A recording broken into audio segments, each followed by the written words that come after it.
Hey everyone, welcome to GameFace episode 210. That's what I'm going to weigh if this quarantine doesn't end soon. This is the flagship show of Sifted Games at sifted.net. We're going to spin you around the gaming industry for the next couple hours. We'll talk about all the big games and stories that are cracking off right now. Sifted is 100% supported by Patreon. You can find us at patreon.com/Sifted. Sifted is an ad-free website, so we get all our revenue from generous donations from our patrons. Head on over there and kick us up a couple bucks if you like our content. We got a big show today. We're going to talk about 3 games that we've been playing, which is a change from some of the more recent episodes where we've been talking about news stories and things like that. Along with me to discuss this stuff is Matt Kyle. What's going on, Matt? Hey, same thing's been going on the last 6 weeks. I am so over this. Everybody is. Like, everyone's starting to freak out, and like, I don't know. It's crazy right now. It's because we're at this inflection point where people are ready, like the dam's ready to break, but it's like the worst time for the dam to break. It's bad. So well, just hanging in there, staying at home. The piper will be paid at the end of June, believe you me. Yep. And also along with us, we have Mitch Sikorsky. Mitch, what's going on, man? We launched a project today on our new show, Sifted HQ. Mitch, why don't you talk about it very quickly? Sure. I don't have a PC and want to build one. So I had already came up with some specs in mind, and with the price point I had and with the things I wanted to do, I came up with one. But this is a time for people to let me know if I made a good PC or if they recommend something else. I'm already can say right now, a couple of my parts I put on the show this morning, they're sold out. So, oh, geez. So I'm going to have to switch out some parts, but I do appreciate, I've already seen some stuff this morning of people making recommendations that I can switch out some of these parts for, and some people have said I've done a good job. So I really appreciate everything that's been coming feedback-wise, and just keep it coming, because the more I know, the more we can make a really cool PC, and then you get to see me build it and the performance at the end. And the payoff is ultimately, if you're a patron to Sifted, this project is going to bear fruit for you because he will use it to create content for the site. So the whole idea is that it's interactive. We know that there are some hardcore PC gamers on Sifted, and you guys know your stuff. And we want you guys to help Mitch build his PC. He has a budget, and he has wants and needs for the build. And we are going to work with you guys over the course of 4 episodes to build a PC for Mitch. So go check out Sifted HQ. Watch today's episode, just went up today, and you can help Mitch help you, I guess is the best way to put it. So anyway, let's get on with the show. We have a ton of topics, so can't tarry too long. Let's kick things off with a game we discussed last week. But unfortunately, last week, I was the only person who had played it at that point, and the game is Gears Tactics. We're not going to spend as much time as we did last week, but Matt has been playing it. We always want to offer differing opinions on each game. And so we want to talk to Matt about what his experiences are, how they differ from mine. And I've also continued to play. And so my opinions on the game have changed a little bit since last week, not a ton. But anyway, Matt, what are your impressions of Gears Tactics? I mean, not too different from yours, really. I'm at the end of Act 1. Okay. So you just had your first boss fight. Yeah. And I like it. Like it is somewhat simplified compared to like other turn-based strategy games, but I don't particularly get into the weeds on turn-based strategy much. So like it's closer to my speed, really. And I like that there's sort of the upgrade system and the base build. There's not base building, but there's like sort of like you go back to base and upgrade everybody and sort of like, you know, kind of take stock and then go back out. Open all your loot boxes, get all your new stuff, equip all your new stuff onto your party. And then I like that part. I don't miss kind of the XCOM style, like horrible things keep happening no matter what you do. Just these weird emergencies that crop up in XCOM. Like, oh, they've invaded our base and there's like 50 dudes and you only have 3 people to kill all of them. Yeah. Yeah, I don't miss that either. There's things where it's like oh, if you go over and do this, like time's gonna pass, and this country's gonna leave your like. Well, then why don't we send more people over there? Like, yeah, I can only get 6 dudes. Like, what's going on? So this is very linear. There's not really any side stuff except like the closest thing to a side mission is running off to one side to pick up like a box. Yeah, crates, stuff like that. but that's fine. Like I don't mind. I don't really miss the franticness of XCOM on this, and we'll get to another XCOM game later in the show. But and I like the characters and the story. I mean, the story isn't specific, especially compelling, because I don't find prequels particularly interesting in this regard. It's like I know what happens, but I do I'll say this: there is one pretty big revelation in this game that adds a lot to Gears lore. Like, I was shocked that it was in this game. There's a big reveal. I think it's in it might be the end of chapter 2 or the beginning of chapter 3, where you find out something about the Locust that I was like, what? Okay. The story, I'd agree. The story's not great, but it's not bad either. No, production value is there. Yeah, there are actually some scenes that are pretty well written. I've been pleasantly surprised at times by some of the performances from the voice actors, some of the writing in it. Yeah, I kind of like it's like Last of Us to me. It's like I don't think the overall story is particularly compelling so far, but like the characters and moment to moment stuff keep you going. Yeah, and sort of the question of why Gabe is the way he is, and everybody mocking him for being motor pool guy, and apparently he used to be sort of a badass, and that's why they came together. Like it's you don't miss the old characters. Yeah. At least I don't. Yeah.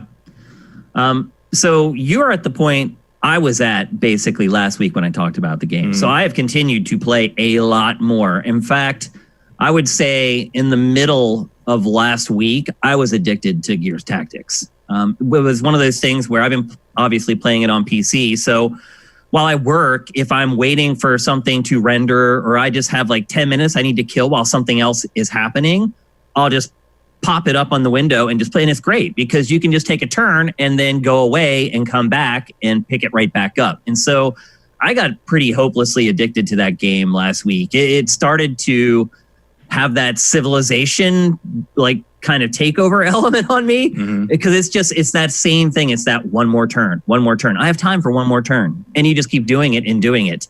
But I would say over the weekend, when I actually had a little bit of time to actually dedicate and play it in like a bigger chunk instead of just like 10 minutes here, 30 minutes there, I did start to sour on the game a little bit. And a big part of that is because, in all honesty, and I hardly ever say this, the game is just too big. It doesn't have enough variety to buoy the game for as long as it is. So you haven't got to the point yet. I feel like that's a pretty constant Gears problem. It could be. You haven't quite got to the point yet where the mission objectives really start repeating. Like there are a handful of objectives. One of them that I really hate and I got really sick of, I don't even know if you've done one yet, is where there's a red line that you constantly have to be ahead of because they bombard you if you're not past that line. No, so, I haven't done that, but I have done the one where basically you're just supposed to go in, the third or fourth mission where you're supposed to go in and rescue prisoners, and they only let you take 2 people. Yep. And it's like, oh, we got to get 2 things. And you have like 15 turns to do it. And and they're just like, well, a whole squad would just slow us down. Like, no, it wouldn't. You could split into 2 groups and go get them at the same. That doesn't make any fucking sense. Well, later on, Matt, one of the other common mission objectives is you'll get 2 points that you have to capture and defend. And then as you capture them, you get supplies. And then there's like a bar that goes back and forth. How many packages you've got versus the enemy. And then it gets to a point where there are 2 points and you only have two characters. So you have to basically go and take and defend a point with 1 person. But those 4 or 5 different mission types just repeat over and over. In the side missions, I said last week that they don't really give you any latitude. They're not really side missions, and they're not. But how they do work is you get presented with like 3 of them and you need to complete 2, or you get presented with 4 and you need to complete 3. So there's a little bit of latitude, but those were also the sections of the game that ultimately caused me to stop playing. I got to the next one of those screens where it shows like 4 different mission types just to get to the next chapter of the game. And I was like, all right, I think I'm done. Will I go back and finish it? I don't know. But it's a $60 game. And I've got more than my money's worth. If I had spent $60 for the game, which fortunately I didn't have to buy it, but if I had, I would not regret the purchase decision at all. So it's good. It's really good. I've not played the next XCOM, which we're going to discuss in a couple minutes here.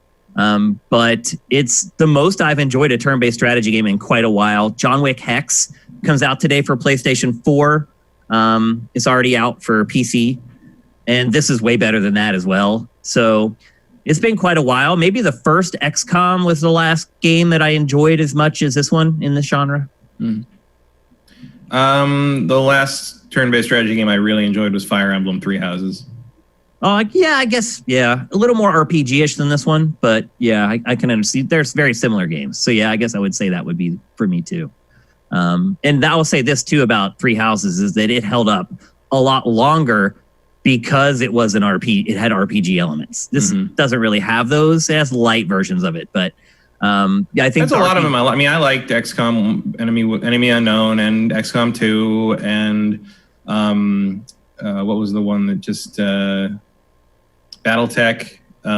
Like I like the games, but like I burn out on them real fast because I feel like they both run out of ideas and they also sort of get challenging enough through you set up challenging ideas, but then you hit like kind of the randomness that annoys the shit out of me and missing the 87% shot and you're losing a guy. And that's like the fulcrum the entire mission fails on is because you missed that one shot. I'm just like, well, now like that's 15 minutes gone. And yeah, because some of the missions each mission has like conditions that you can satisfy. And each mission generally has 3 cases that you collect. Some of them have 4 or 5 though, later on in the game.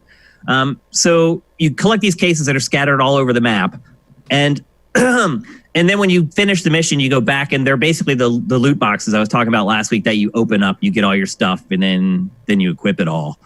But there's the skill trees go pretty deep. I will say that. So when you're talking about, RPG elements, I guess that part of it is pretty deep because each character has like 4 different branches that they can go out on. And each branch has, I don't know, like probably 20 different things you can upgrade, something like that. Yeah, you don't get to run around a school and talk to everybody, but like it has plenty of SRPG elements built into it. Yeah. So I've really enjoyed it. Matt, would you recommend Gears Tactics for purchase? Yeah, I think I would. If you like Gears and or the turn-based strategy thing or curious about it, it does it very well. If you have Game Pass, absolutely. Oh, yeah. You should mention that, actually, how that works. Yeah, well, I had, I guess I have Ultimate Game Pass because I think I got it when they did the post E3 deal last year and just kept that subscription rolling. So I was able to just download it and play it. Like, no problem. Yeah. And look, that's like $15 a month, I think. And like between this and Gears 5 and Outer Worlds, like I think like I've paid way less over the course of like a year than I would have for like just the 4 games I played on it. So it really is like one of the best deals going in terms of like, because it wouldn't be so much if it was like a later thing, but the fact they give you day one access to these huge AAA games that they're putting out, like why would, especially now when you can get it for $1 if you don't have it. Now, one thing I will say is that I do not have Game Pass Ultimate. I just have the regular Game Pass. And the weird thing to me is that there's a separate Game Pass just for PC. And so this game is on Game Pass for PC, and you can get it for $1 a month right now. So you can play this game for $1. So well worth it, obviously. The only other thing I would say is I played this both with mouse and keyboard and with controller, and I don't think either works particularly well. And I'd agree with that, actually. It's weird in that like it just feels awkward on both, and I don't know how they manage that.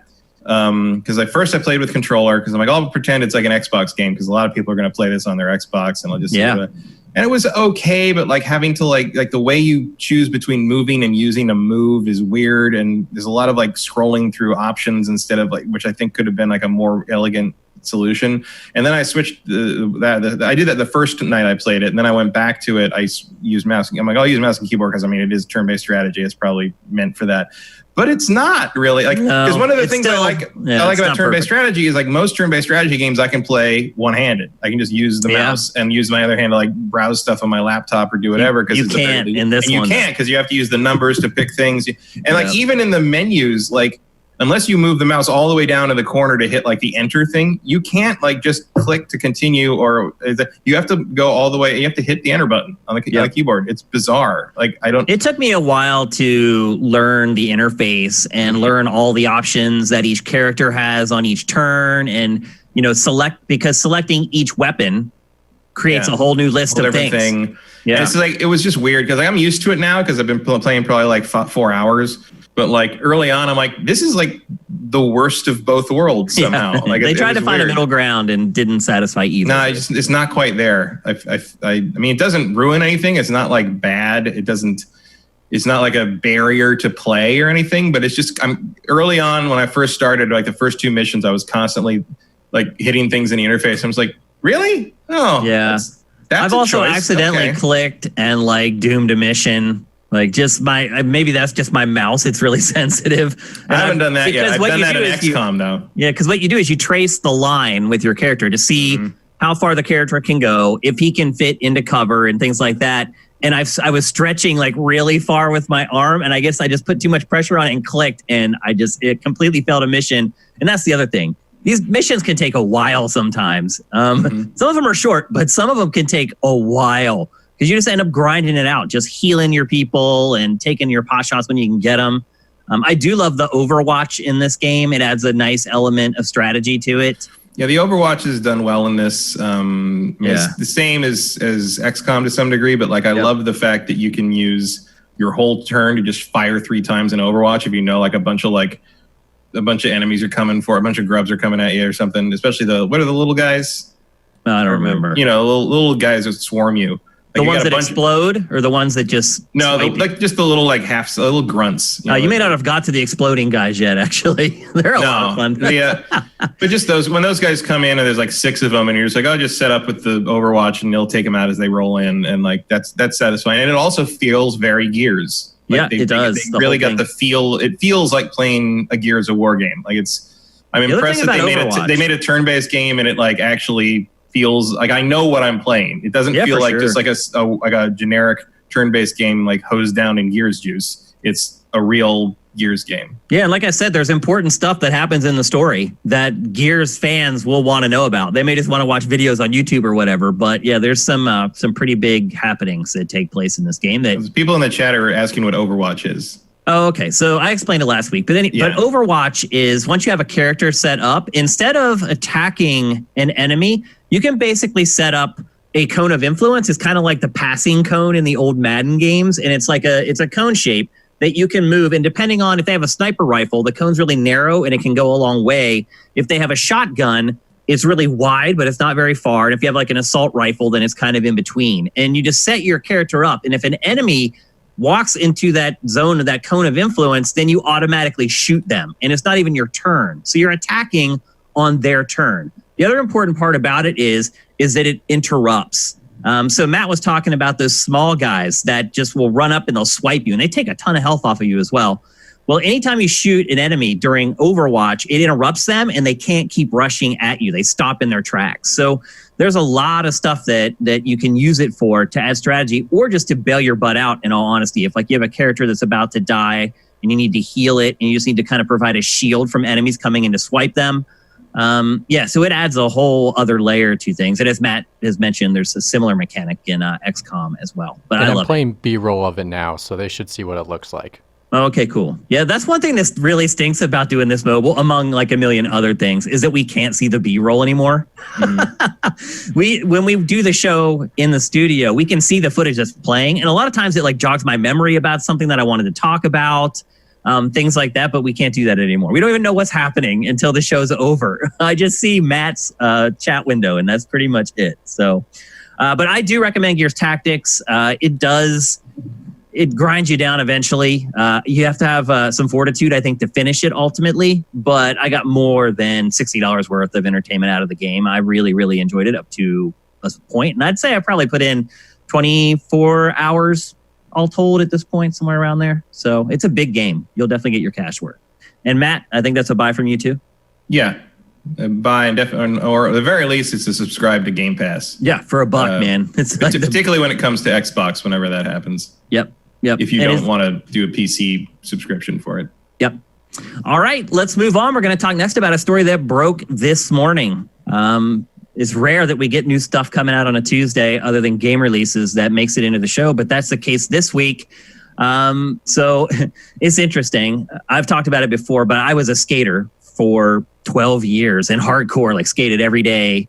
On weekends. He was a skater boy. I was, yes. Going on road trips to skate parks and driving to like Lansdowne, Maryland to find this legendary old outdoor. Like I saw was some old pictures of that era this week on Facebook too. Yeah, that's true. And so you can't even buy pants that length anymore. No, you're right. You're absolutely right. So anyway, I was a skater. I was in skate culture. I was in the punk and hardcore scene. I was in it neck deep for like 12 years. So skateboarding games have always been near and dear to my heart. I don't know if anyone was happier when Tony Hawk's Pro Skater was first released way back when. To finally have a good 3D representation of skateboarding was something I thought I'd never see after years of playing games like TNC.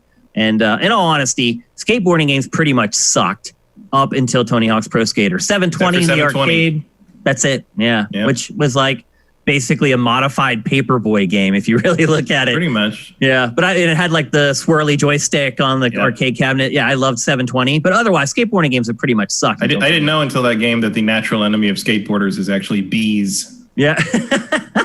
It's actually rednecks, but at least that was my mortal enemy when I skated. They hated us for no reason whatsoever.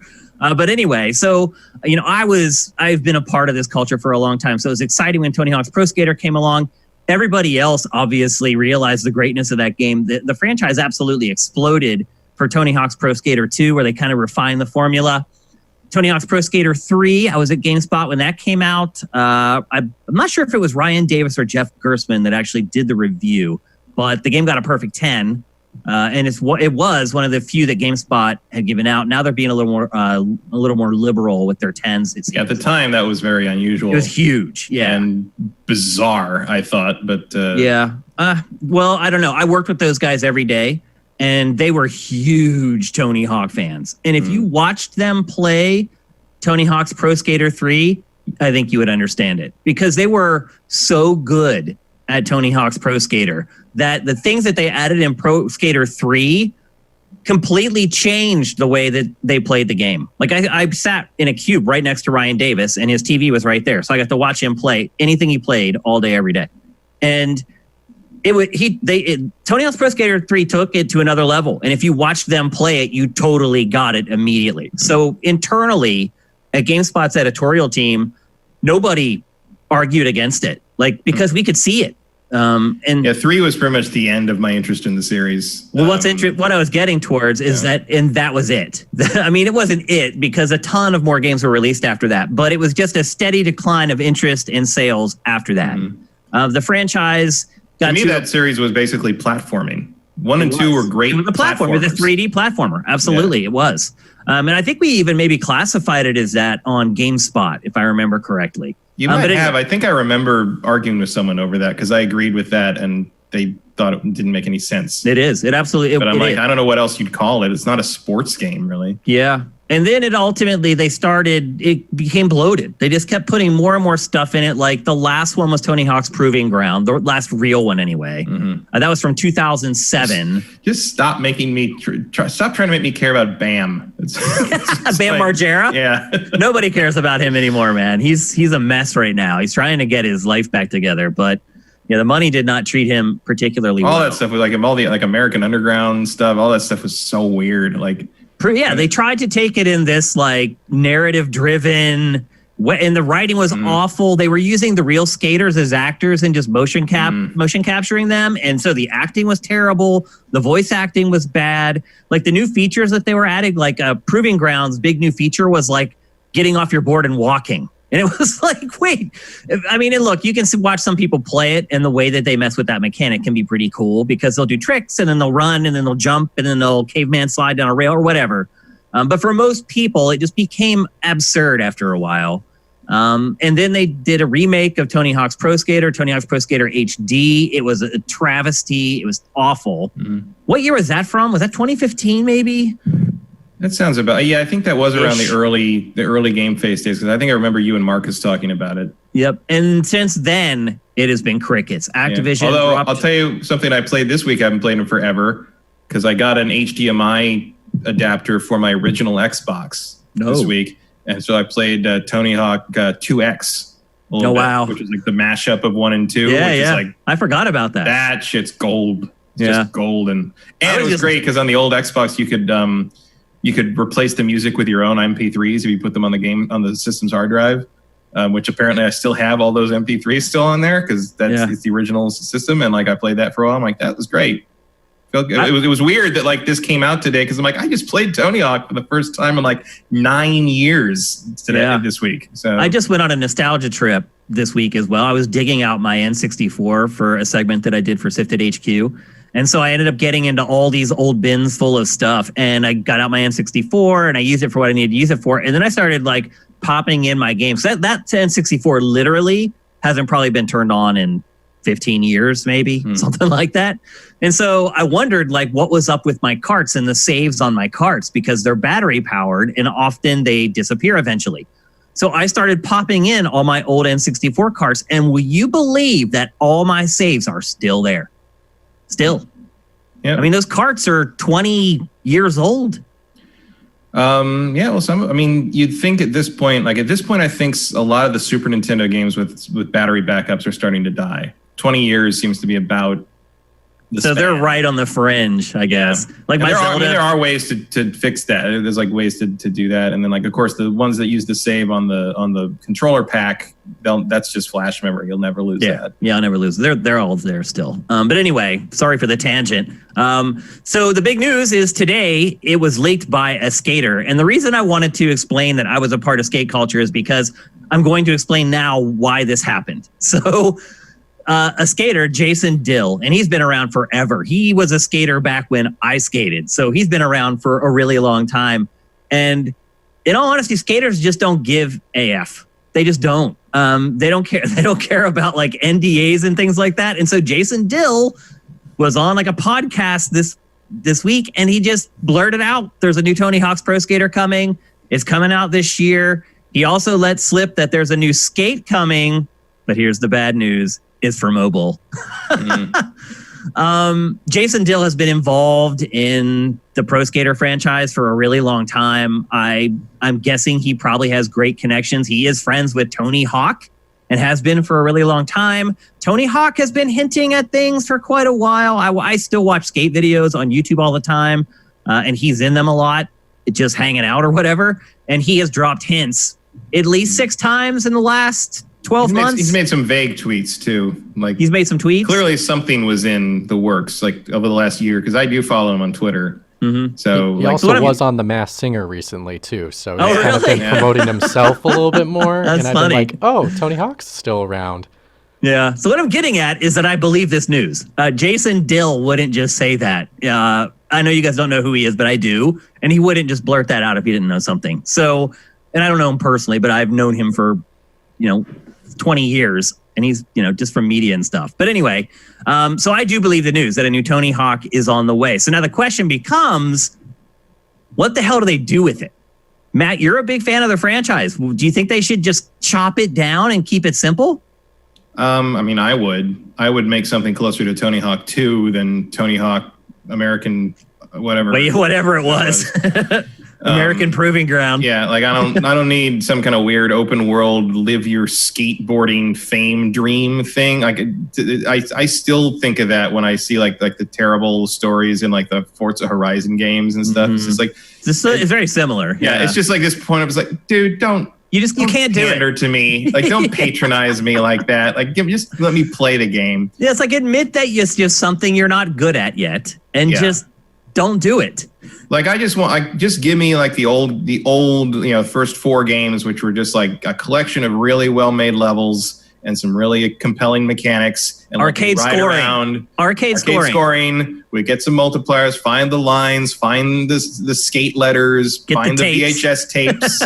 Have a little tutorial that explains to children what they are. Just go back completely to basics and nail it. Nail the basics. Just start over like you did with the first one. So the first one, great idea, but rough around the edges. But it was enough where you could see, okay, this is going to be something. Second one, sublime. And so do the same thing. Start with the basics. Create a game that plays really well, that's fun, that makes people want to replay it over and over again, like the first 2 Tony Hawk games. Then, with the sequel, you start, flexing a little bit and adding some extra stuff to it. I don't want to repeat the whole cycle again, though. No, but I see the Tony Hawk games a little bit like the Sonic games, where like that first one has that kind of like, oh, there's some promise here. There's something, they got something. Second one's like, oh, they refined it. They figured out kind of what things are. Like, this is really well done. And then the third one, like, some people love it. Some people got turned off at that point. The fourth one just sort of an extension of the third one. And then there's a whole mess of crap for years. Yeah. And then maybe it's time to bring it all back. And like Sonic managed it. Tony Hawk might be able to manage it. Yeah. I mean, I think if they do return to the core tenets of the franchise that made people love it, I think it can be successful. I also wonder, too, who will develop it, or who is developing it? It's coming out this year. Also, I think if you can, there should be a thing where if you can prove that you own the skateboard from Tony Hawk Ride, you get like $5 off. You get it free, bro. I have one in this closet right back here over my shoulder, unopened, brand. In fact, no, I think it's right under this bed that's behind me right here, covered in dust. I'm sure they should give it to you for free if you have one of those boards. But so I agree. I think they should simplify it. But then I wonder, too, so who's going to make it? Because Neversoft, after the franchise went away, was dissolved. So it doesn't exist anymore. I do wonder if you put it in the hands of a more capable studio, does then the story stuff make a little more sense? Maybe, but I don't know. Like, the question becomes like, are you still dedicated to having the skaters voice it? And because that's part of the problem. Also, like, I don't think that would work as well because you're going to want to like get the classic guys in there and they're all like 52 now. And like, I don't know what they'd be. Like, if I was going to be forced to put a story in a Tony Hawk game, I would go completely batshit crazy. Yeah. And make it like take place in a world where skateboarding is the entire end all be all of existence. And like Tony Hawk and all those guys run like a Hogwarts for skateboarding. And like you go to like become like a skate wizard. That would be awesome. And shit. And like, that's like, it's all like an excuse for like, you're at like the skate academy of something. And like, that's the whole purpose is you're like getting a degree in skating. Yeah. And like they all get to play like kind of the professors. It's like they can be goofy and weird. One is like the street skating professor. Yeah, exactly. The other's like the bowl skating professor. Yeah. The other's the vert ramp skating welcome professor. To the pool. Welcome to the pool, boys. Like it's like, the one's like a freestyle professor. Yeah, that could absolutely. You got to go back to the dorms and like there's like the evil skate house and there's like the good guys and there's the technical guys like the Ravenclaws who just like do all the math on how the tricks work and stuff. Yeah, they're skate betties. Fuck, I got to pitch. I think we got something. Stop that project. Start it over. We got a better idea. Someone just mentioned in chat game manual. I don't know if it's manual because that's his name or if it's because he's a skater and he does manuals. But he does bring up that Skater XL. I think that's Rob Manual. Oh, it is? He brings up that it's Skater XL, Session, and Skate Story are also coming. There's a couple mobile games. Yeah, that's definitely Rob if he's recommending all those indie things. That's true. That's a good point. What's up, Rob Manuel? What's going on, brother? Hope you're doing well. That's another X-Play veteran. It is. Yeah. Hope you're doing well. He was my assistant editorially at X-Play. He handled all the work, honestly. Yeah. We hired him originally because like he wrote Yu-Gi-Oh strategy guides, and I knew that meant I wouldn't have to do the Yu-Gi-Oh reviews anymore. that was my recommendation. Like, what do you think? I'm like, I think we should hire him so I don't have to do this shit anymore. And so we did, and so he did. And that's Sneaky Solid Snake, I always have to say it that way, is saying that we're old at talking about how we want the older games. And that the newer generation wants a Tony Hawk's Underground 3. So, I don't know. Take that for what it's worth.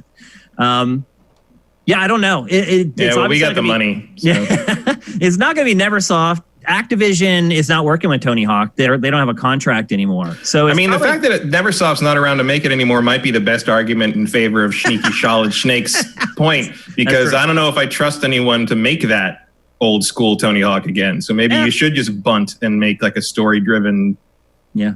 I mean, it is possible that Tony has reunited with Activision and that they have signed a contract and he's working with them again. But I just don't know like who you get to do it. Yeah, but if he has not, then it's not going to be Tony Hawk's Pro Skater. It's going to be something else. Tony Hawk, blah blah blah, skate your brain off or something. I don't know. It's Tony Hawk Hogwarts, I guess, is what it's going to be. So, Mitch, you're a fan of the franchise as well. What do you want in the next Tony Hawk game? I'm similar with you guys. When Sneaky Solid Snake made that comment, I was like, I'm a youngin', and my best memories of this game was Tony Hawk Pro Skater 2. Like, I still have the jam-packed demo of that game where I can play as Spider-Man from the Spider-Man game. So, the more archaic it is, and easily accessible the game is, I think that's its bread and butter of that franchise. Skate. It's like I said, it transcended, right? Because I was a skater and I was like, oh my God, this is amazing. And then it turned out it was so damn good that it transcended skaters and it just became a phenomenon. And I think one of the reasons that happened is because it was so pick up and play. It was like, you played a level and you got your score and you hand the controller to the next person and everybody played and everybody drank and hung out. All that. And like once you hit kind of the more open world career driven versions of the game, that stopped being a thing because you didn't want anyone else to play your save kind of thing. It stopped being sort of a party game. And I think the issue came into play was when Skate, the game, came into play. That was a much more realistic game. And I'm not as much of a hardcore skater when I was a kid as Shane was, but I did do inline skating. I did skateboard almost every day for a couple of years in middle school, basically. That was kind of my grow-up years. And so during that time, like, we enjoyed Skate more because of the realistic flipping of the stick of the controller to flip the skateboard. And I think Tony Hawk tried to pivot to match that with doing the story stuff, and that's just not what it is or what people play it for. And it just couldn't execute. I still like the early Tony Hawks better than Skate, but by the time Skate came out, I liked that better than what Tony Hawk was doing at the time. It was fresh. Yeah, it was definitely fresh, and I think that was appealing for it. But at the same time, I think when they tried to move to do what Skate does, it just wasn't going to work. No, it was also a little too late. Yeah. You segued nicely into the fact that, there's a new Skate coming as well. Granted, it's a mobile game. I think you're right. I think most skaters liked Skate more because it was realistic. I, for one, did not, though. I don't necessarily think that something being more realistic makes it better or more fun. There was a snowboarding. I liked the skill. You had to have skill to actually execute a simple move because it is hard to do it. Yeah, my problem with that game was there were too many tricks assigned to the stick. So, like, the difference between doing a crooked grind or like a Smith grind was literally like 8 degrees on the analog stick, which whatever. That was a problem. Yeah, it was very limiting. It's not a big deal for the most part, but there are parts of that game where they require you to do very specific lines. It'll be like, okay, do a backside Smith grind down the first rail, do a caveman slide down the second rail, and then do a crooked grind down the third. And if you had to do the exact trick. And once you got into like the corners of the analog stick, it was very hard to do that very specific trick. And that started to drive me crazy. Again, very realistic. Skateboarding is, and I've played, I'm not even kidding, pretty much every sport. Skateboarding is the most difficult sport in the world. Maybe there's another one that I haven't played, but of all the ones I've tried, it is the most challenging. It's why I loved it. So you're right. Skate being really hard is realistic. I just didn't find it particularly fun. Same deal with the snowboarding game for Xbox, Amped, freestyle snowboarding. Again, very realistic if you're a snowboarder. And I am and was a snowboarder. And I played the game. And it just wasn't any fun because you couldn't even carve down the hill without falling down. There's certain things that you need to make. It's like, if I want to do that, I'll just go snowboarding. Right, exactly. And so... I think in a sense it was filling a need. Like, there is that casual game available, and now there is a realistic one. So now you get to pick and have a preference. And I think that offering that choice, but then when they try to compete with each other and be too similar, then you're losing that wide variety. We have a gift sub off going on in the chat. Yeah, I was just about to tell you that too. Sound Wizard and Tiny 2K are going head to head gifting subs to Sifters in the chat. That's the best kind of competition that we could ask for. I see Vincent is asking tier 1 subs between the two, each yeah, given thanks 10 guys. apiece. That's freaking awesome. Thank you.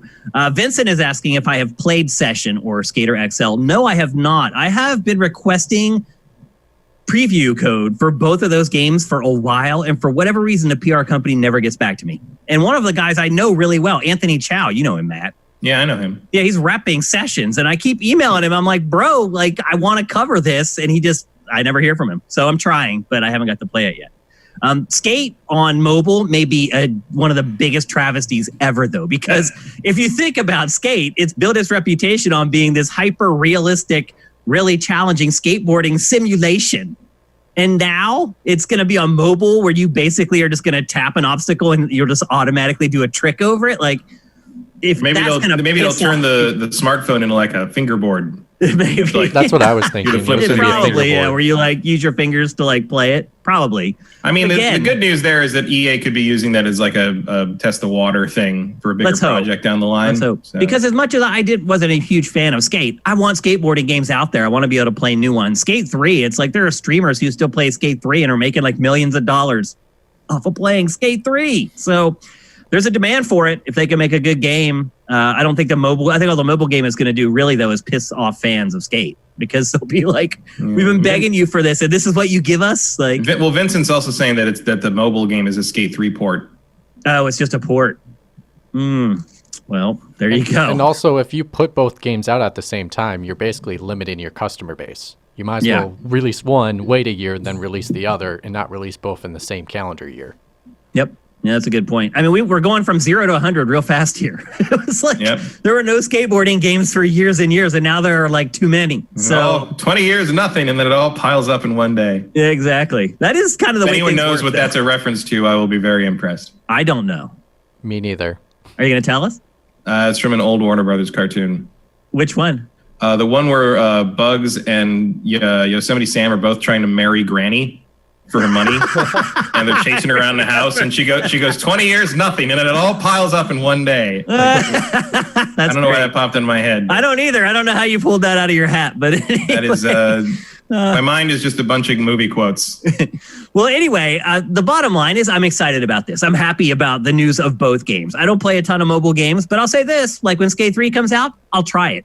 Granted, if it's free to play, I'm not going to buy it, but in all, I just think it's really, really good to start having some of these games come back around. And it's good to get some fresh minds on these concepts as well. Maybe somebody comes up with something that's really cool and unique and different that everybody can enjoy. So I'm glad they're back at it. I'm intrigued to find out what's going on with Tony, where he's headed, who's developing the game, all that kind of stuff. So I don't know. We'll probably won't have to wait too much longer to hear about it if it's coming out this year, probably in June at one of these events that's coming up. Also, look up Tony Hawk's Twitter and just like because he occasionally tells stories about not being recognized. Oh, and like he'll like people at the airport or I mean probably not now because no one's in the airport, but like he'll go up and somebody be like check his ID or whatever. They're like, oh, Anthony Hawk, like Tony Hawk. And he's like, yeah, that's me. And then the guy's like, I wonder what that guy's up to these days. And he just goes, this right now. Right now, I'm getting on a plane. I He's will say also this, enormously tall. How do you not How do you notice not know? this? Well, he's old enough now that I think they don't recognize him compared to his old publicity. That's what I was going to say, is if you've seen him lately, he has aged a lot in like the last 5 years. He had another story about being at a pool where everybody was a skate park or something. Everybody was skating. He still skates every day. Yeah, he was watching, and one of the younger kids is just was like, oh, you skate? And he's like, yeah, a little bit. I invented it. I mean, he basically invented modern skateboarding. And he tells stories sometimes just like screwing with people that like don't recognize him and like oh, the old guy thinks he can skateboard, and he's just like, I'll try it, you know. and he just does crazy shit, and there's like, oh, who is this guy? Oh yeah, he's still really good, but he has aged a lot. So I could see where most people think of Tony Hawk.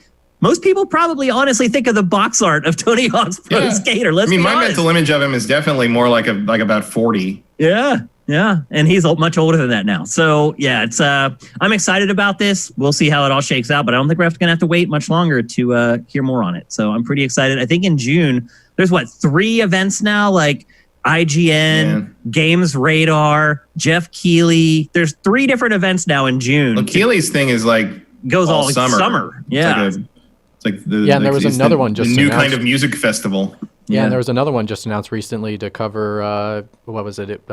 Cyberpunk in a couple months. I think that's actually part of his thing. That's Keighley's thing, I think. Yeah. Oh, is it? Like that his Keighley's thing is a giant umbrella. It's basically like Vincent put it best in the blurb for it. It's like a Google Calendar for video games. Yeah, pretty much. Yeah, that was a good blurb. But anyway, so it's almost looking like June is going to be just as good as June usually is, because there's just all these events popping up.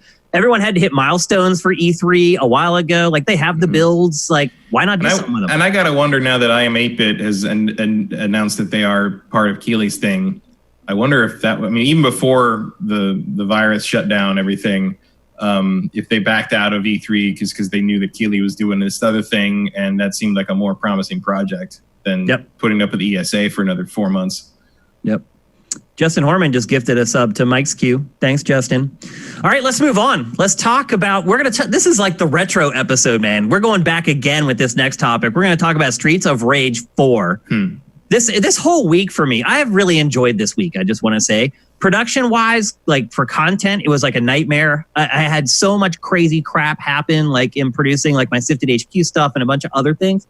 But personally, I really enjoyed this week because I really took a step back. Just searching for my N64 was such a rewarding and fun experience because I was digging through all these old crates of stuff, of all my old gaming stuff. And so it just totally took me back. I felt like I was living in like 1997 to like 2002 again. I don't even know how to put it into words. It just warped me back to those times. And then on top of that, I was playing Streets of Rage 4. And it also took me way back to the days where I was so little I could hardly see over the top of the arcade cabinet to play these games. The game has been getting like gigantic review scores. Matt, what are your impressions of Streets of Rage 4? My impressions are that all the review scores are accurate. Okay. I'm a big Streets of Rage fan. I love that game since back in the first one came out in the Genesis. I like beat 'em ups. You know, they're cousins to fighting games. Final Fight even takes place in the same universe as Street Fighter. But I loved Streets of Rage back in the day because it was made for consoles at home. It had a little more depth and a little more meat on its bones than sort of a quarter muncher beat 'em up like Final Fight. Or all the stuff Capcom made, which I love, but they're not Streets of Rage. They're evil. Yeah, Streets of Rage. I mean, they're designed to let you only play a minute at a time. Streets of Rage is the pinnacle of the genre to me. I'd agree with that. Yeah, it's my favorite beat 'em up. And this game, I mean, I played that. I played the fan remake that mashed all 3 of them up and did all the random stuff. You know, that's a great. If you can find the Streets of Rage remix that was made like 10 years ago or so, that's really good and worth playing. This is possibly the best retro sequel of all time. It feels like Streets of Rage. That's a big statement. But they tweaked it enough that it's new. Like they changed a little bit how it plays, so it plays like a new game, but it still feels like Streets of Rage. I wouldn't go that far. I would go that far in terms of what they added to what you can do with the juggling. Yeah. And the interaction between 2 players, and like it doesn't they've solved kind of the stiffness that the old Streets of Rage games had, and there's a little more free form to how you can deal with stuff, but it still feels like Streets of Rage. It does. I have a feeling a lot of people are being introduced to something you and I have been familiar with for a very long time. Right now they are. Mm-hmm. And I think they may be wondering what the hell are people like Matt and Shane thinking? I enjoyed playing this game. I have problems seeing younger players enjoying this game. I think people do play these. I mean, there's a lot of games that are cousins to this that younger kids enjoy. And certainly there's a younger, like I think a lot of the millennials I know have a lot of fond memories of the Scott Pilgrim game. Yeah. Which was the same genre, and was a little less rigid than this, though. Less rigid, but yeah, still recognizable, and especially in terms of length and kind of combo style. Also, a decade old this year. Yeah. That game. Wow. It's playing this game or this genre in general. It requires a different kind of skill because you're dealing with just a 2D plane and there's really no deviation. So you have to be on that same plane with an enemy in order to strike, to land a blow. And so it's this very weird thing where you're circling like around each other, trying to find, particularly the boss fights, trying to find that one perfect angle where you can come in and like land your first blow and then go into your combo and then maybe use your finisher after that. But I don't know if kids, man, are going to appreciate that all that much. It does feel very archaic still. I agree with you. It's if you're a Streets of Rage fan, it's excellent. Yeah, I don't agree with that. I think kids like hitting things no matter what. But there's so many other ways to do that in video games now that in all honesty is a lot better. It doesn't matter. It's fun. It is very, but the combat is very, I don't even know how to put it into words. It's just very rudimentary. You have one combo. Yeah, I don't agree with that at all. I don't think you're playing it right then. It's more like a fighting game than almost any game in this genre I've played except maybe Scott Pilgrim. Well, there is a fighting game mode in this. There's a multiplayer mode where you can actually fight other players head to head. And so people are finding crazy shit in that thing. Like there's full like not infinite combos, but people have found some combos with the Guitar Girl that like you're dead. Like it's a 25 hit combo and you're dead. Like using the juggling in this is completely unlike any other game of this genre I've seen. It's like there's other games that have done it, but the fluidity that this one has for it is amazing. And the fact that they pulled that out of Streets of Rage and still feels like Streets of Rage, even with that fluidity, is impressive to me. No, I'm impressed with the game. I just don't think it's going to appeal to a lot of people, to be honest with you. I think it'll appeal to us. I think you'll be surprised because I think having fun hitting things with pretty graphics is a universal appeal. Well, the presentation you got to find it. The problem is you got to find it first. It hasn't been particularly prominent, I don't think, in like the console store. Like I haven't seen it. I had to go look for it basically.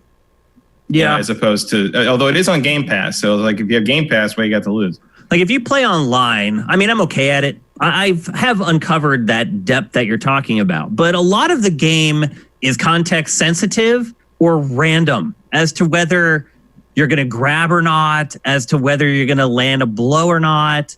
I think grab is B or circle. Grab is go near the guy. Just like it seems like if I tap B or circle on the PlayStation controller, they'll grab. But then sometimes they grab all on their own. Like it. Well, yeah, because grab is just go near a guy. That's so how you weird. grab a guy. That's how it's always been. I know, but that's you maneuver around a guy, come down from the top, and then you got the grab, and then you can do whatever you want with it. I know. Although are you playing the big guy? I've played everybody. Because like the big guy has grabs, like command grabs. So that's like his most of his powerful moves are tied into his grabs, and he pulls you in and like shocks you or whatever. He can do some crazy combo stuff. He can, yeah. But I've played with like some other players who are like way better than me. Like because you can just look at their score and see how much they played the game. And I don't see them doing anything that I'm not aware of as far as how the gameplay works. Like, well, you don't really need to against the CPU, but there's a lot there if you want to style with it. Yeah. And I think they nailed the music. The music has always kind of been a defining thing of Streets of Rage. It's like old but new. Somehow they've managed to do it. You're right. Like they really did nail it.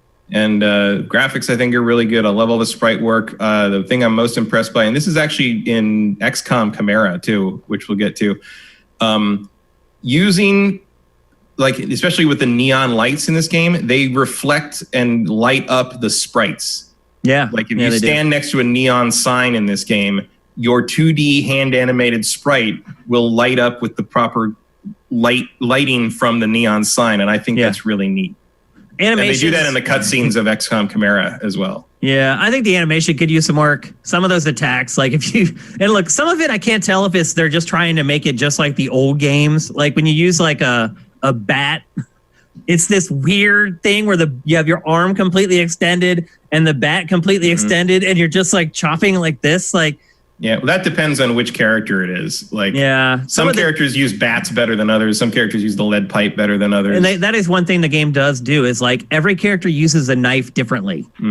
Like some character, like some characters will have like a 3-hit combo with the knife. Some won't. Blaze is deadly with a knife, but like she also carries it like this, like backwards or whatever. Yeah.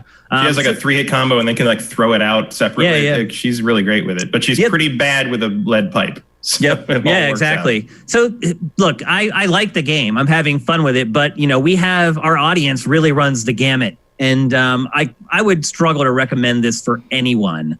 I don't know. It's hard to not let nostalgia affect my opinion on stuff like this, because it's like I said, digging out my N64, I had this like glow around me for like the whole week, this retro glow. It's a thing. It's real. And I have that same glow for old arcade games. So I even feel like maybe I'm being a little too generous in my assessment of this game. But I don't think so.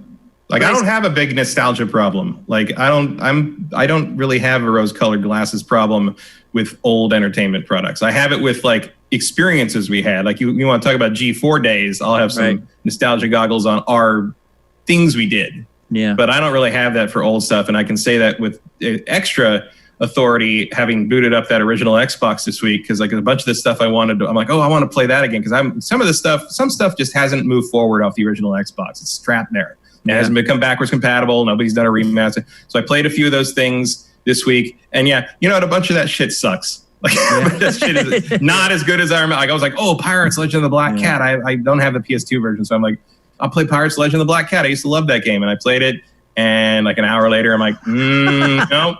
It's not working anymore. Although I did enjoy seeing my last save, which was June 2003. Wow. That's stuff like that. And Wrath Unleashed, which was never good, but was even worse than I remembered. So I don't feel like I have that too much of a problem with that kind of thing. And I think this is if you are willing to play a beat 'em up these days, much the same way as like kind of like the modern Mega Man games. Like if you look at that and aren't instantly repulsed, this is the best example of that genre on modern systems. Yeah. So I can't, until they bring back Scott Pilgrim, which is also one of the pinnacles of that genre, but is trapped in licensing hell. This is about as good as it gets, and I think it's probably better than the old games. It is. It definitely is. No doubt about it. I think Streets of Rage 2 still has a better soundtrack, but although this one has the classic soundtrack if you want to switch to it. So it also has classic pixelated characters. You can play the game in a pixelized mode. One thing I will say though, and maybe this is it's longer than any of the other games. Yeah, but that actually feeds into what I was about to say, and that is that you can get everything out of this game in like a day. Because one thing about it is, and I like this about it, I'm not trying to criticize it for it, is that if you go online, it doesn't matter how far you've played yourself in the single player option. You can go online and look at the lobbies, and you can play any stage you want. And so you don't have to like play through and get to level 4. You can join someone who's playing level 12 if you've only made it to level 2 on your own. And so doing that, you can jump around and play the whole game in literally like 2 hours. I hate to say it, but it's like you may not beat all the bosses. You may fail some of the missions, but you can play every stage in a couple hours and play, for the most part, like 80 to 90% of those stages. So it's a game that you can pretty much squeeze, for the most part, in like a day. Now, like you mentioned, it's on Game Pass right now, and you can get Game Pass for cheap, so you can get the game for cheap. It retails for $25, and that's right on the edge for me. 25 is a lot. 20 would be more reasonable. 20 to me is a sweet spot for this. Yeah, 25 is a little much for me because I literally played it for a day, and I really don't have any interest in going back. I will definitely play it again. Yeah, I will go back to this game a lot, I think. Oh, okay. The presentation, I mean, the in-game visuals look great, as Matt mentioned, but like there aren't really cinematics. They're just stills with text. It's an indie game, basically, with Streets of Rage, with the license. So just keep that in mind. For most people, I think you're going to play it for a day or two, and you'll probably feel like, okay, I've played the whole thing. So keep that in mind if you're going to pay the full $25 for it. I would be more comfortable. I mean, ideally, Game Pass. Yeah, that's what you should do. But not everyone has a PC or an Xbox. So no, but I'd say ideally Game Pass, or if you're stuck with PS4 on it, I can't imagine it won't get a sale for $20 in like 3 months. Yeah. Or just cough up an extra $5. I don't know. But I don't know. It's such a drought right now that maybe you could justify $25 for just a really good beat 'em up retro title. Yeah. There's not much else coming until Xenoblade, really. Or I'm interested in Maneater, but I think that game's going to be terrible. It's just going to be awesome, but terrible. I think the best news though is that Streets of Rage is back. So they've done a really good job on 4. It seems to be doing well. I would not agree with the review scores on this. I would not give it anywhere near the scores that it's getting. Not to say they're wrong, just my personal experience with the game. I would not give it that high of a score. But the fact of the matter is, it is getting that high of a score. So the likelihood of a sequel is probably about 100% at this point. So I'm very happy that the franchise is back and it's in a form that I want to consume. And now that since Sega doesn't always bring things back well. So it's good to see them really nailing this old franchise that has not had an entry since the mid 90s. Let's not forget. It had a couple of there's been a couple of canceled Streets of Rage 4 attempts over the years. So that they got this out finally and it turned out to be great is shocking and pleasing. I hope that it encourages them to kind of keep moving forward on kind of bringing back some of their classic franchises with new spins on them, because they got a lot of stuff in that back catalog just is not being used. Yep, for sure. I'll say this. I was pleasantly surprised by it. So, and of course that way. A new Panzer Dragoon, you dicks. Exactly. Or just remakes Saga. Money in the bank. Money in the bank. Saga, or like give me, I don't know, remaster of Revenge of Shinobi, or what about Shinobi in general? Like, where the hell is it? Do remasters of the PS2 Shinobi and Kunoichi or Nightshade. Those are great games. Yeah. When I was digging out my N64, I also found like a bunch of Dreamcast stuff. I was literally on like retro cloud 9 for like 5 days straight. It's crazy how that stuff can affect you. All these memories just start rushing back, and I started thinking, like I said, about Ryan Davis, and you know where that goes. Yeah. There's also the pleasant surprise when the 20-year-old hardware still works. I know. Yeah, it turned right on. You finally get it to talk to your modern television, and it all comes up, and you're like, oh, it looks pretty good. That's all right. Like, my N64 still works like a charm, man. It's crazy. So, well, that's what happens, though, when you don't have movable parts. It's just a switch. That's it. I think the last time I turned mine on would have been like 2015 when I did that Facebook show with Trisha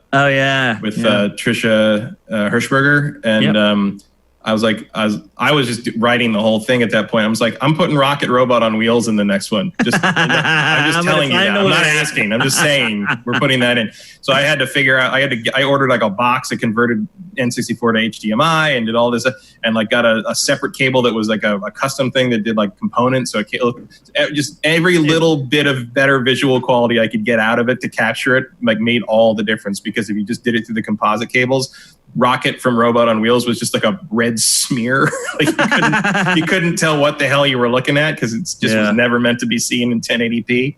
Yeah, but I actually go through what I use to capture the N64 in Sifted HQ. I found a very cheap solution, and it's like $20-$30. You can get it on eBay. If you want to stream or capture retro consoles, check out HQ and you can see what it is. It's probably very similar to the box I use for it. It looks surprisingly good.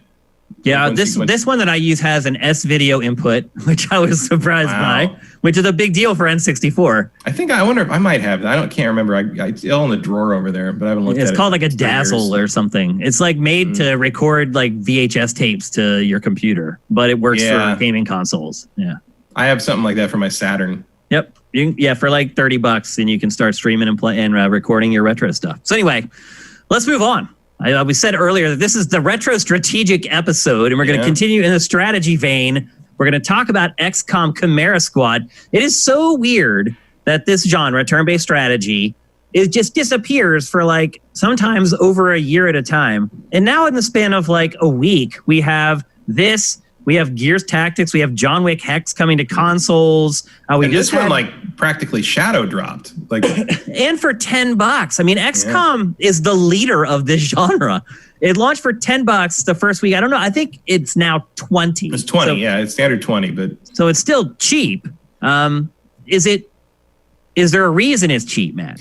I mean, I think because it's not what you would consider a full-fledged XCOM game. So it's not. It's not like a legit. That's why it's not XCOM 3. Yeah, it's not. I mean, it's not a global war against the Advent anymore. It's not. It takes place after 2, in the aftermath of defeating the Elders of the Advent, and so you've liberated like a lot of the soldiers that the aliens that were serving as the Advent as your enemies in the first game.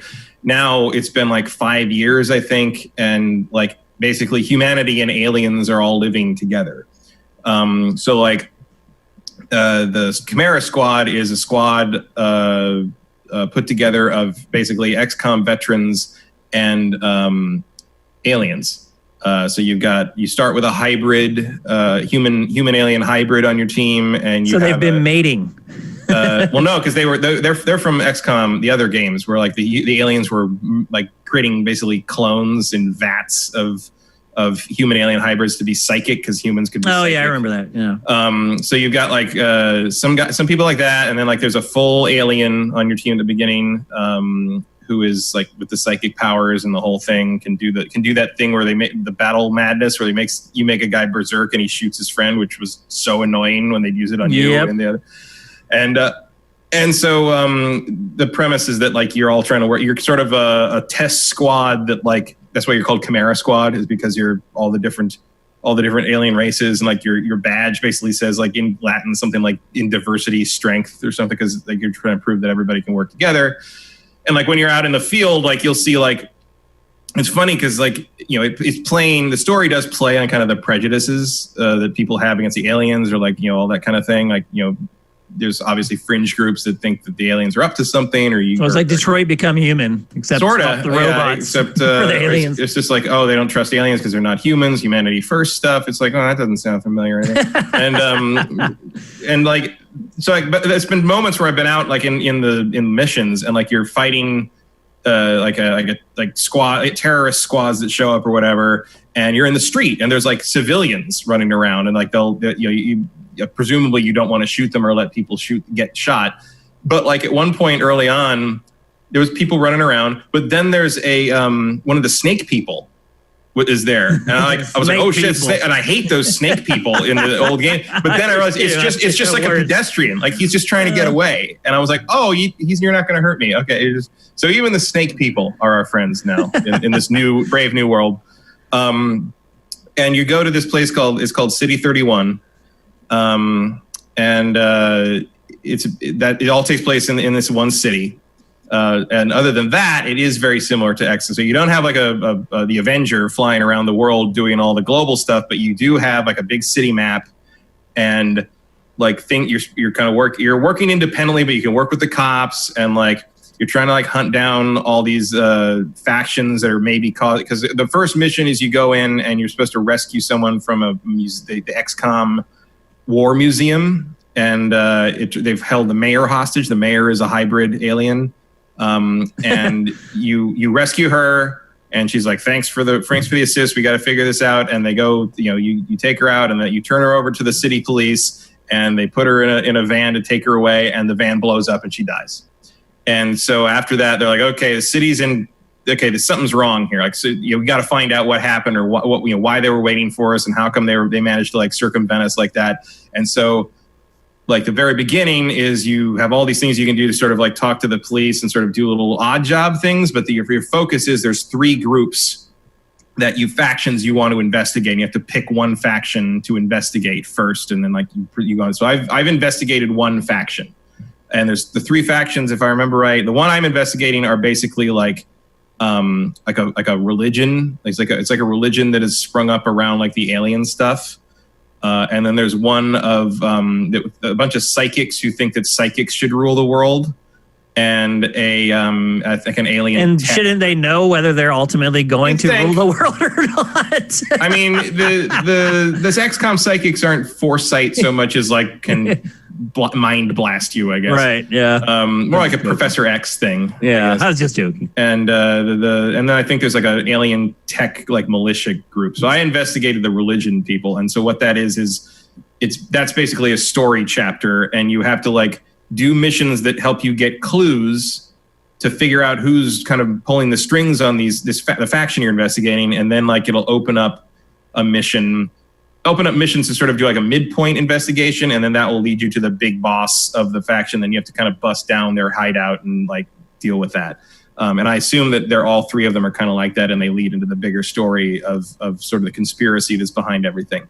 And then meanwhile, there's side missions that pop up, and like they also take time for you to do. And you've got the armory where you upgrade everybody. You've got like intel missions that aren't like missions that you go out in a map. You just assign individual agents to them, and they go out and it takes 3 days or whatever, and they come back and bring you resources. This is crazy, Matt. So this is it sounds like this is a full-on XCOM game. It doesn't. It has all the elements. Side mission. It has all the elements. It's just not. It's not global. It's not like I think they did what they did with this because it's kind of feels like a reskin of XCOM 2. Like it's not. Like I wouldn't call it. It's like DLC for XCOM. Sorta, yeah. It's like a standalone campaign expansion would almost be how I describe it. So it's like you're gonna get your XCOM fix. But I certainly wouldn't call it XCOM 3 because it's not big enough. Would you say not in spin-off terms of would game be a good term? Spin-off? Like call sort of. I mean, it's the thing is like I think if you call something XCOM 3, I think you expect a bigger jump in tech and a bigger story. Not that the story in this isn't interesting, but it all takes place in one city and is about very specific things. And I think in XCOM 3 it would have to be a global war again. You know what I mean? Like XCOM. The new XCOMs have kind of established themselves as a very large scope thing, and this is a much more focused, smaller thing. Although it does have all the elements of the armory and the science research and developing new tech, and like everything that's in there is in there except you aren't building out your base. Like the way you built out the carrier and the other ones, like you aren't clearing debris and building new rooms and doing all that, but your base is sort of there for like different sections that you just do the basic stuff in them and recruit new agents. Like all the agents have names and bio, like 3-page bios and origins of where they came from, why they are the way they are, personalities. All the characters in the game refer to them by name, like they're all real characters. Like this sounds like an insult, but I don't mean it as one. It reminded me a little bit of Agents of Mayhem. No. In part because a lot of the colors are purple, but also because like how Agents of Mayhem did that thing where like you kind of had a squad and everybody had a code name. Everybody was a specific character and like everybody knew who they were. Like there was no randomized like, oh, this is just another soldier guy. Yeah. That's how this is. Like everyone I've recruited so far, and you have to pick between recruits. So like when you get the ability to recruit someone new, they give you 3 characters, and they're like pick one, and you can go through their bios and their skills and their abilities and their stats and everything. And like I've ended up picking them a couple times. I picked the first one I picked because I felt like I needed I need this class. I need this class. But the second time, I picked the character that I thought seemed like the most interesting character.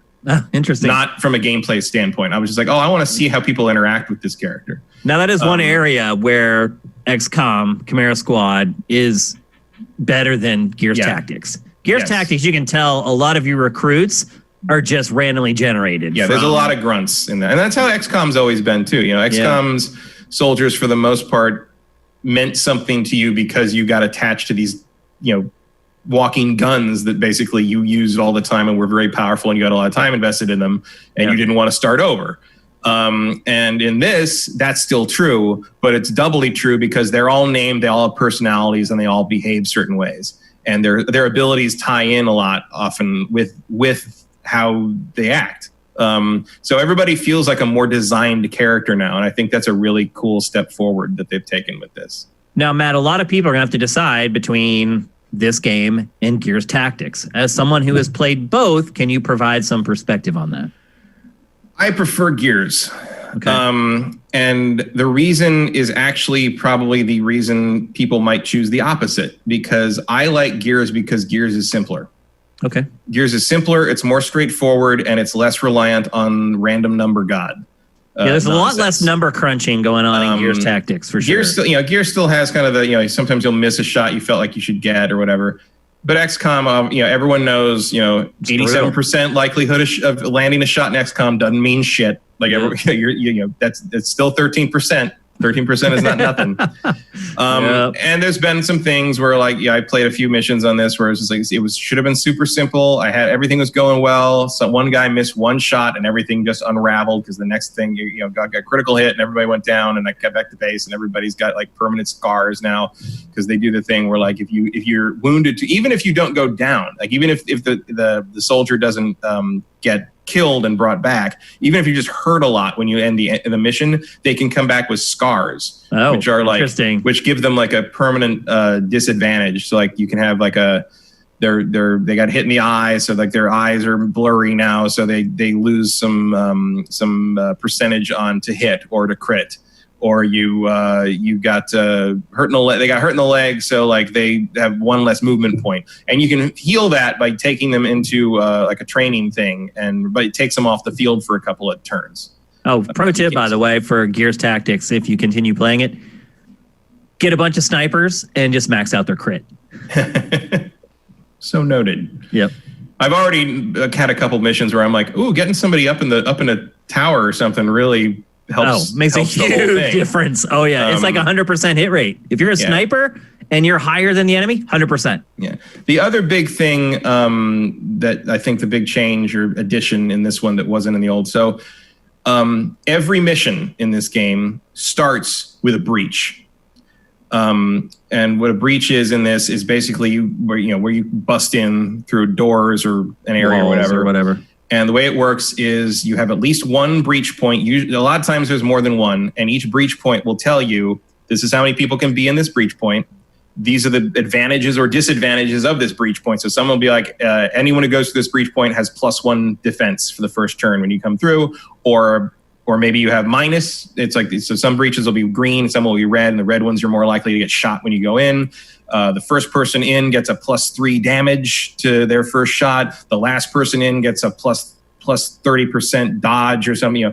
And so you have to choose your 4-man squad, like where you put them in each. You put them all in the one breach. You put them in 2 different ones, and they breach in. And it does like kind of like that old Rainbow Six thing where everything's slow-mo, and you pick your targets. And some guys will be surprised, some guys will be ready for it, and you have to choose which ones. And there's obviously percentage, and then everybody gets a free shot. Basically, your whole squad gets free shots at everybody, and then anyone who wasn't surprised can fire back, and then your squad automatically takes cover at the closest cover they can find, and then the map starts, and you can have multiples of that in each mission. So like, do you like it? Do you like the mechanic? I do. It's fun. Like it feels kind of like a cool. Like it feels like you get a jump on them. It feels like you can get in there and jump in. And it also like, it makes it a little simpler in a way, because once you jump in and you take your shots, your characters take their cover. And I feel like that solves one of my problems with XCOM, where a lot of times you'll drop me into the drop zone in XCOM and I don't know where to put my guys. Yeah. I'm like, I got to figure out where to go, and I don't know where anybody's going to come from. The random spawning in Gears Tactics will drive you crazy too, because they'll just spawn like right behind your character. And I mean, sometimes you just die. If they spawn a boomer 2 steps away from your character's dead. Yeah. Like that's all there is to it. So but there's drawbacks. It's a fun mechanic, and then like as you clear out a room, a lot of times you'll have to move on to the next room, and you get another breach with different parameters. So that happens pretty often. It's a pretty major factor in the game as you move forward. Especially the story missions tend to have multiples, because a lot of times you're chasing somebody or clearing the place out, and there's a lot of breaching happening. And it's a nice way to kind of break up the turn-based tactics it feels action-based, but it's not. But it kind of has a nice little visceral feel to it. Do you want that to continue over to the mainline XCOM games? I would like to see it continue. Maybe not every mission. Okay. Because this squad is very specifically sort of a get in, blow the thing up, get out, rescue the. They're very special spec ops. They're very SWAT. The Chimera Squad. So I would like to see kind of that style of mission involved in going forward, because I think it works very well. And like you get character out of it. There's character that comes out of it, because some of them like breaching and some of them don't. And like some of them's like, all right, everybody behind me, and the other's like, oh god, here we go again, kind of thing. The amount of character they've managed to insert into this is actually probably the biggest leap, I think, for the franchise, because the old games relied so much on you bringing your own attachment to your soldiers, and this one made. I mean, I guess you run the hazard of making soldiers that people don't like. Yeah. But there aren't any characters I dislike so far. Okay, so you said you like Gears Tactics better. Yeah. But which should somebody purchase if they don't want to?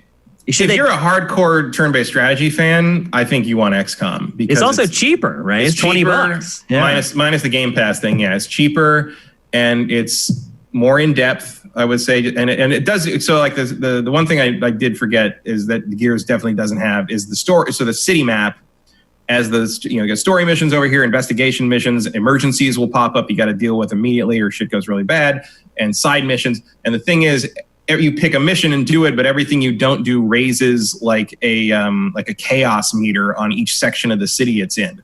So eventually, sections of the city that you're not paying attention to will get like kind of unrest will grow to the point that you have to deal with that. So it has that Doom track element that XCOM 2 had, where you are still, even if you're succeeding on an individual mission basis, you are still sort of juggling disaster at all times. I find that really irritating. Like I know that like that's sort of the point. Like people love kind of living on the ragged edge of disaster in these games. It's sort of like the appeal to some degree, but I find it irritating. And that's definitely way more prevalent in XCOM than it is in Gears Tactics. Sure. Yeah, without a doubt. And there have been a couple times with this game where I like something happened in a mission where like the RNG didn't go my way and it all just fell apart. And instead of redoing the 20-minute mission, I just turned it off. Yep, that happens. And I've always gone back to it, to be fair. Like I come back to it, but like a couple times I have switched over to Gears Tactics because I know Gears Tactics is not going to screw me like that. Yep. And yeah, some things go real wrong in Gears Tactics periodically, but XCOM's a whole other story. Thing. And even if you get out of the bad situation in XCOM, your guys are probably hurt. And on down the line, you keep getting punished. That's the other thing. Like in Gears, it's not so much. Like a guy can get injured and he may sit out a mission, but he's never gone for good. And he has to take a lot of damage before he would sit out as well. Yeah, I mean, it's probably. I mean, a lot of my preference for Gears comes, like I said, Gears is simpler, and when it comes to these kind of the turn-based strategy stuff, I am mildly simple-minded about it, and I would prefer not to have to like juggle 14 different things, and I'd rather just sort of do a turn-based mission and not have to worry about coming back and like doing all the paperwork for shit, or like or I have the thing where it's like, okay, well, if the city's going to burn if we don't do more than one thing at once, why don't we do more than one thing at once? Like it's like we got like 12 people. Why don't we just go 3 different places? And maybe that does come along later on. I don't know. Yeah, I'm not far enough in the game to say that. It does feel like it's going to be a pretty big, even though it doesn't feel like XCOM 3, it does feel like it's going to be as big as your standard XCOM game in terms of mission count and sort of, the city's got a lot of stuff going on. So I can see how that would be a thing. But for me, I just feel like Gears is a more simple, straightforward game of this type, and that is more what I'm into at this point. I just find XCOM really stressful. Yeah. To be honest, and if you prefer that, then yes, absolutely buy XCOM because it's cheaper and it's more what you're after. But I'm not very good at turn-based strategy stuff, frankly, and so I prefer the easier game, which I think is Gears. Cinetike asks in the chat, Chimera Squad excels with the different squad members and abilities. Chaining and comboing the different squad members is very satisfying. Does Gears also have that kind of feeling of synergy? It does, in fact. I talked about it in last week's episode, how you can basically, when you execute an enemy, it gives moves to your other party members. So you can have an execution, it adds a point that you can then use that point to execute another enemy, which gives you a point. It turns into this daisy chain. And then also you end up having units that have abilities where, say, you're a sniper and you have an ability where if you land a shot, that specific shot, it will give you 3 more actions or will give another person in your party extra actions to use. So yeah, there's absolutely that whole team-based mechanics, synergy, daisy chaining that you're talking about. Yeah, actually, it's 2 different approaches. Like Gears, the way Gears does it feels a little more organic. And I like actually Gears, the way that you can add action points to your squad as you do like the chainsaw kills and stuff. Like this might be a real obscure reference, but it reminds me of Dynasty Tactics, you remember that? The Dynasty Warriors Tactics. I remember the game. I don't remember what the game was like though. The way it worked is like your units were like groups of squads led by like a named general sort of thing. And if you did the attacks right, you flanked right, like your other allies got free turns that could follow up your turn. So it was almost like when you get like a good move in like columns or like a puzzle game, and it just like cascades down. Yeah. It was like that. And sometimes Gears, when you get like a couple of good like chainsaw kills that just let your guys get free moves for like a longer than you feel should be fair, almost like that feels really good. Yeah, you can like accomplish things you didn't think you could. So like a lot of times enemies will spawn, and they'll spawn like groups of 5 or 6 like all over the map. And when you first see it, you're like, oh God. But then they rush in and you actually start taking them on, and you're like, I wiped them all out in like a turn. So it's the game does a good job of making it feel like you did that. Yeah, for sure. Like you made a good choice, and so you got rewarded for that. Like Gears is very good about that. XCOM, it's not as automatic. The main thing, and I do like this mechanic, it's just not prevalent to the degree Gears is. You have a team up like move in XCOM that you can use once per mission.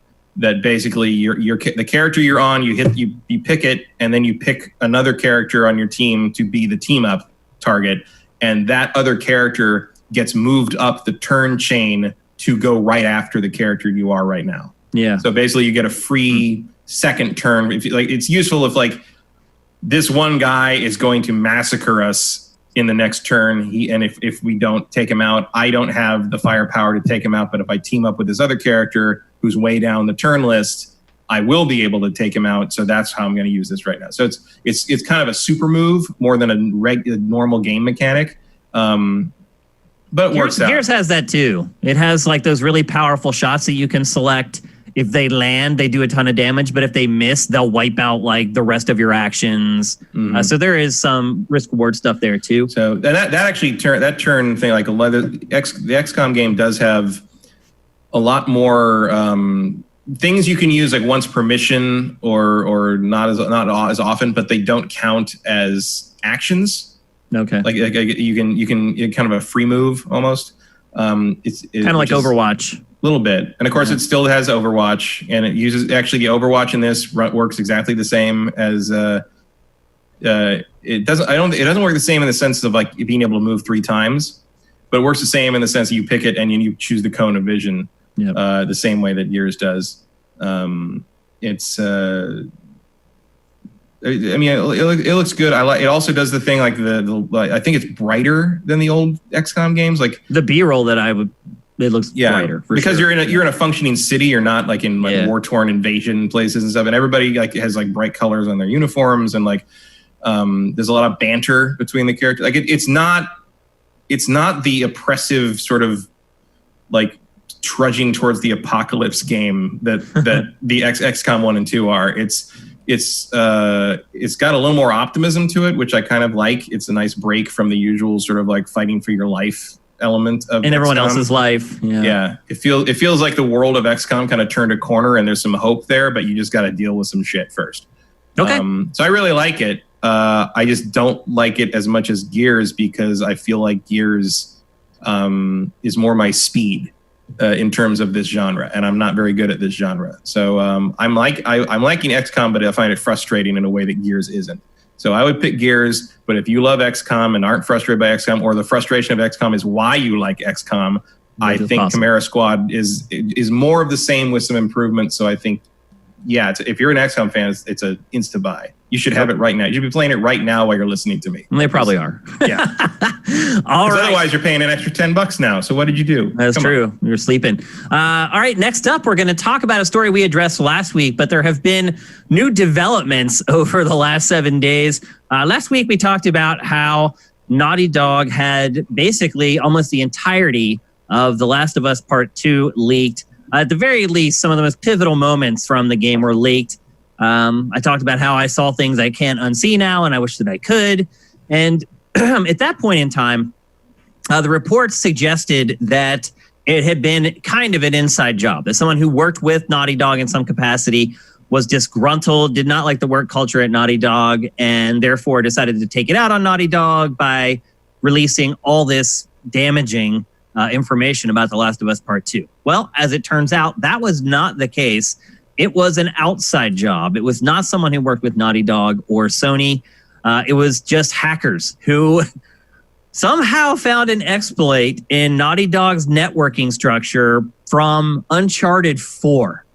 Uncharted 4 patch. Yeah, they found some kind of a way in, some kind of a hook that got them into Naughty Dog's network, and they just went in there and just took whatever they wanted.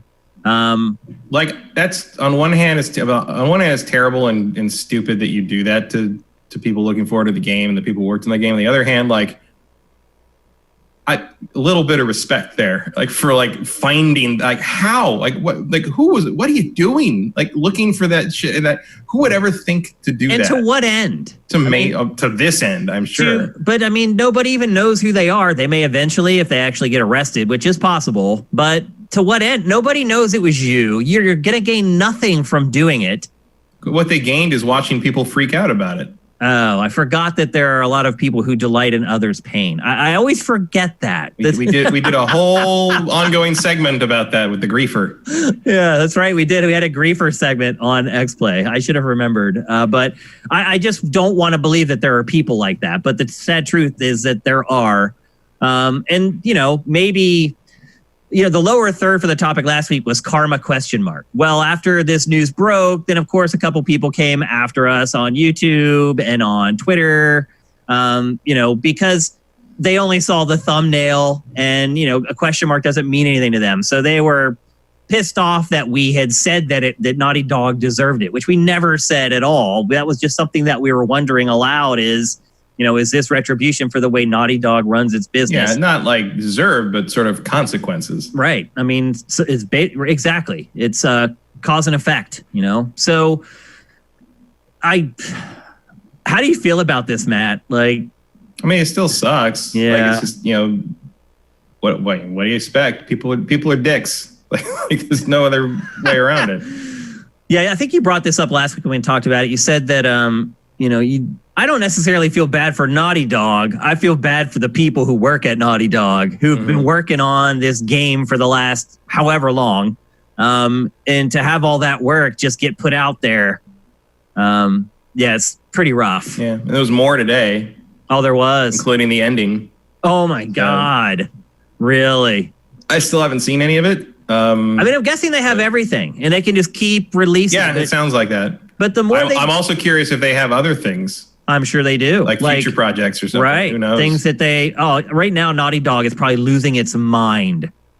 Because if they do have like prototypes of stuff that they've been working on, like the next game that they're working on is going to come after The Last of Us Part All they 2. need is to drop a couple of concept arts for whatever their next project is. That would be a disaster. I mean, the thing about it is the leakers, every time they leak something, they're increasing their chances of getting arrested. And I will guarantee you that if somebody gets caught for this, Sony will throw the book at them. And, I mean, they're not going to let up. They're going to push it to the fullest extent of the law. And these people may go to prison. I mean, if they can figure out some kind of monetary value for it, that's the hard problem, though. It's like, how do you place a value on something like that? Because it's not going to keep it from selling.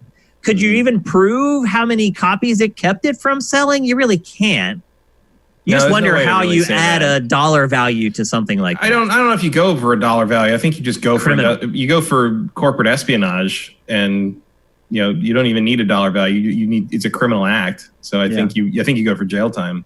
Yeah. And then you wonder, you know, the judges, the jury, if they're gonna listen to that and be like, really? You're going to put a guy in prison for that? Like, I don't know. Well, I mean, I think you can. In this bubble. It doesn't matter. It's just hacking. Yeah. It doesn't matter what you hacked. You hacked it. You stole company secrets from a secure location, and like that's illegal. Like, there's no. It doesn't matter if I think what the company makes is stupid. Like, it's still, you know, that's not part of the judgment as a jury member. You still have to say, yeah. Well, I don't know, man. I don't know about some of the juries in this country. Well, man. I mean, yeah, but I you know, ostensibly. You're talking about you. You can Yeah, reason. but you also get to screen a jury for exactly that reason. That's true. And in some cases, they would put the idiots on the jury. The defense would want that, yeah, but sure. it's hard to stack a jury these days with more. I don't know what you do with that. Like trying to find someone who thinks it should be okay to spoil stories by stealing things from companies. You could find somebody who hates video games or whatever. That still doesn't make it relevant because it's just like it's not on trial for spoiling the game. It's on trial for stealing shit from their stuff. No, but the point is like you're on the jury, you know somebody can do serious prison time for something. So you're like, okay, is this bad enough for someone to go to prison and possibly be like raped? Like seriously. When you're in a jury, now you're talking about reforming the prison system because that's not part of the punishment there. That's not a part of the official punishment. It's the unofficial punishment. But believe me, people think about that stuff. People know what jail's really like. So I don't know. Someone who got thrown in jail for this though is probably not going to go to that prison. Yeah. They're going to go to a country club, or they're just going to go to jail. They're going to go where Martha Stewart went, where there's tennis courts and crap like that. Yeah, what do you think should happen? It's going to be patio time. I promise. What kind of punishment do you think that they should get, Matt, or he or she? Who knows? I think they should have computers taken away from them forever. Forever. That's what I would do. I'd be like, no more electronics. You're done. Ever. That would be hard to enforce. Be very hard to enforce. But the reason I was talking about monetary damages is because to me, the monetary part of it could be far more damaging. Because like you said, they're probably not going to prison. If they do get any time, they're going to go to a county jail or something. They're not going to go to the big house. They'll do their 8 months or whatever in a county jail and play chess for a few months, and then they'll get out. But the monetary part of it is something that will last forever. So if you can, sure, he gets 6 months of jail time. But what if he has $3 million of reparations and they're going to garnish his wages until it's paid off? That is far more effective than someone going to jail and playing checkers for a couple months. That's why I brought it up. Yeah, I mean, I don't know what the punitive financial thing would be for that. I don't know. It depends what you charge them with. And you can do both. You can fine them and send them to jail. Whatever, you can do a criminal case and then a civil case as well. And they can carry both penalties. It depends what you think someone should do. It depends what Sony wants to go after them for. I don't know. I don't know the legality of it. I don't know what they charge them with. It depends what the charges are. It depends how they got in. It depends what else they got. It depends how they went about it. And I mean, just based upon what we've seen so far, it's pretty bad. Pretty bad, but there's more to it. Did they not just steal materials? Did they steal concept art and stuff? But they also steal employee an engine. And I'm not even talking about that. I'm talking about employee information. Yeah. Payroll stuff. There's stuff in there that you can get that is a breach of identity theft that goes beyond just taking proprietary content. Because that's I know it's easy to focus on the spoiler stuff because we're focused on being people who play games, but the real criminal act here is taking the thing, and the other things they took might be even more concerning than taking a bunch of game story spoilers. It could be everyone at Naughty Dog's social security number is out there now. We don't, it could be way worse depending on how Naughty Dog stores its information and what that vulnerability gave the hackers access to. We'll have something going on in our chat right now where people are afraid that someone in the chat is going to start spoiling stuff for the game. That's something I never... He's just starting to mention just his thoughts on the ending because he saw it. But he hasn't mentioned any plot point of the ending. But I just would say, please don't spoil it for the people in chat. Yeah, don't do that, man. We'll ban you for life. I'm not kidding. If you come in and you start putting spoilers in our chat, we'll ban you from our chat forever. Bottom line, no warnings, no anything. There's your warning. You do it, you'll never chat in one of our streams again. So there you go. The gauntlet has been laid down, and we have moderators in chat every stream. And if you do it, we're gonna get you. So there you go. Mitch, what's your take on all this insanity? By the way, I'll admit about probably until Matt mentioned that more stuff has come out, I was thinking this was maybe Sony lying a little bit just to maybe so they didn't have egg on their face to look like they weren't protecting their stuff. That's a good point. Slash also maybe because the story of the disgruntled employee was probably true and they just didn't want that to be the story. So, but now that it's came out, like it's definitely probably true. So, I just think it's unfortunate, and obviously the person should face consequences because that's serious. Like that's. Well, that's I mean, not okay. their original statement kind of made it's like, oh, they're not affiliated with Sony or Naughty Dog, and I still thought, well, technically, a contractor is not affiliated. True. That's a good point too, But Matt. then Schreier actually did ask them, what about that? And they said, no, the person who did this has never worked for us, has never been a contractor, has never had any relation to Sony or Naughty Dog ever. Because the other thing I was thinking was in regards to it was because of the person wasn't connected to them in any capacity. Oh my gosh, I just lost my thought. Keep going. If I think of my thought, I'll come back to it. I don't know why I just totally blanked on it. We were saying that if they weren't connected to them in any way, then sometimes that jogs your memory, but not this time, I guess. Oh, no, it's something completely different. It's Neil Druckmann. Like, they've said almost nothing except for that blank statement. And he did say some stuff, though, recently with it going gold. I did watch his video of him talking about... it went gold today, by the way, folks, so no more delays. Yeah, it went gold, and then he also did throw a little bit of info saying, like, hey, no matter what you've read or what you've seen, experience in the game is totally different than what you've actually read. So they could have found old cinematics. Naughty Dog could have changed what happened. I think what they're saying there is like it's different when you see it in context and with the whole story playing out in front of you. Yeah, he said immersion was the thing that makes it important. That's okay. Well, whatever. It's just damage control. That's pretty much all that is. Yeah, but it's also true. Yeah.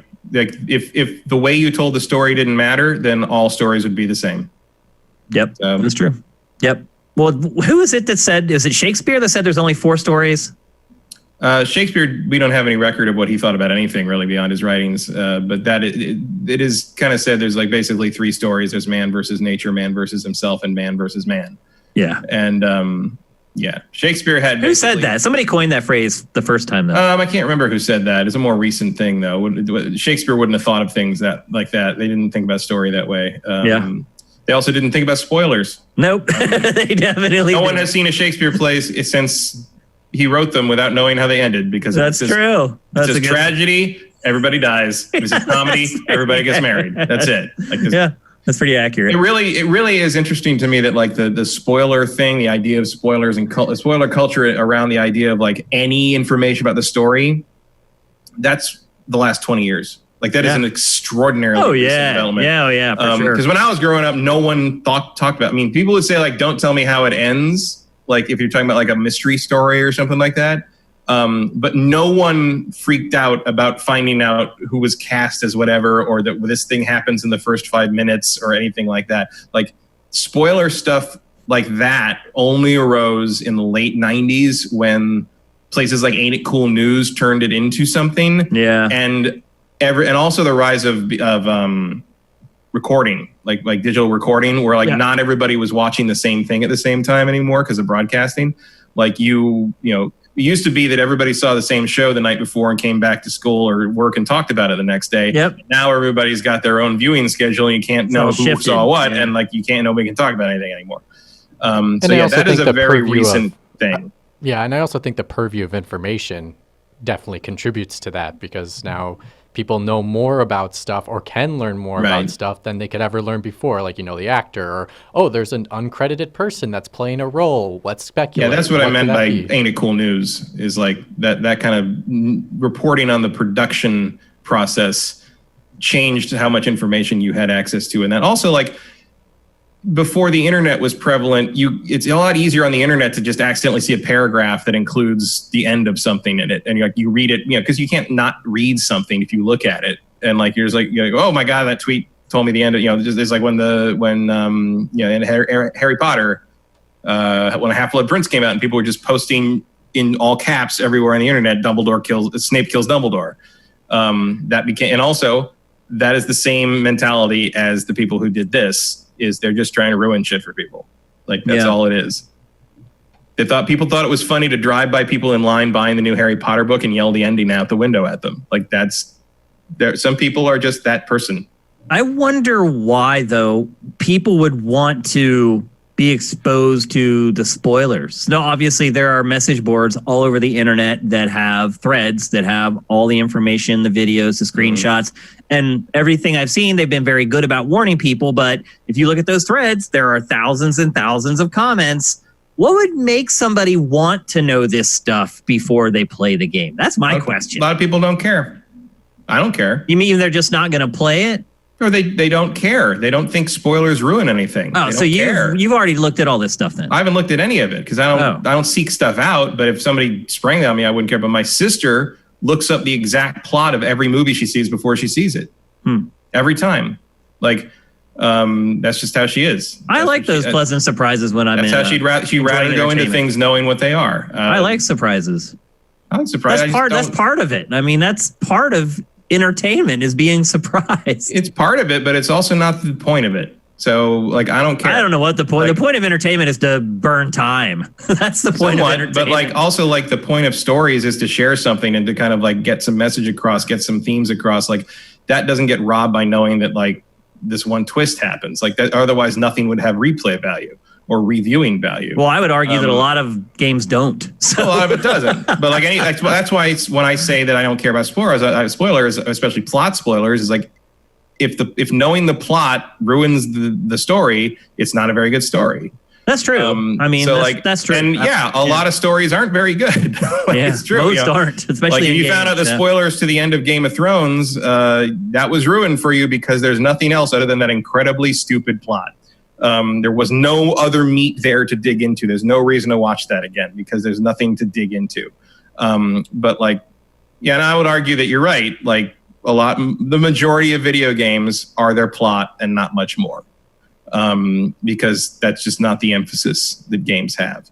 But some people just don't mind. Some people would rather go into it knowing things, I guess. When the Star Wars prequels are coming out, I saw episode 1, and episode 1 was what it was. And I read the novelizations and read all the production spoilers of episode 2 and 3 because I was never letting that happen again. Like I was never going to go blind into a Star Wars movie again after that because I didn't want to get fooled again. And sure enough, I enjoyed the prequels more, in part because by the time I sat down in that theater to watch episode 2 and episode 3, I was ready for what was going to be in front of me. Yeah. I did not do that for Force Awakens or Last Jedi or Rise of Skywalker because, well, after Rise of Skywalker, I might start doing that again. But it's, because I didn't feel like it was a thing I wanted to be prepared for. And also I'm older and I don't care that much.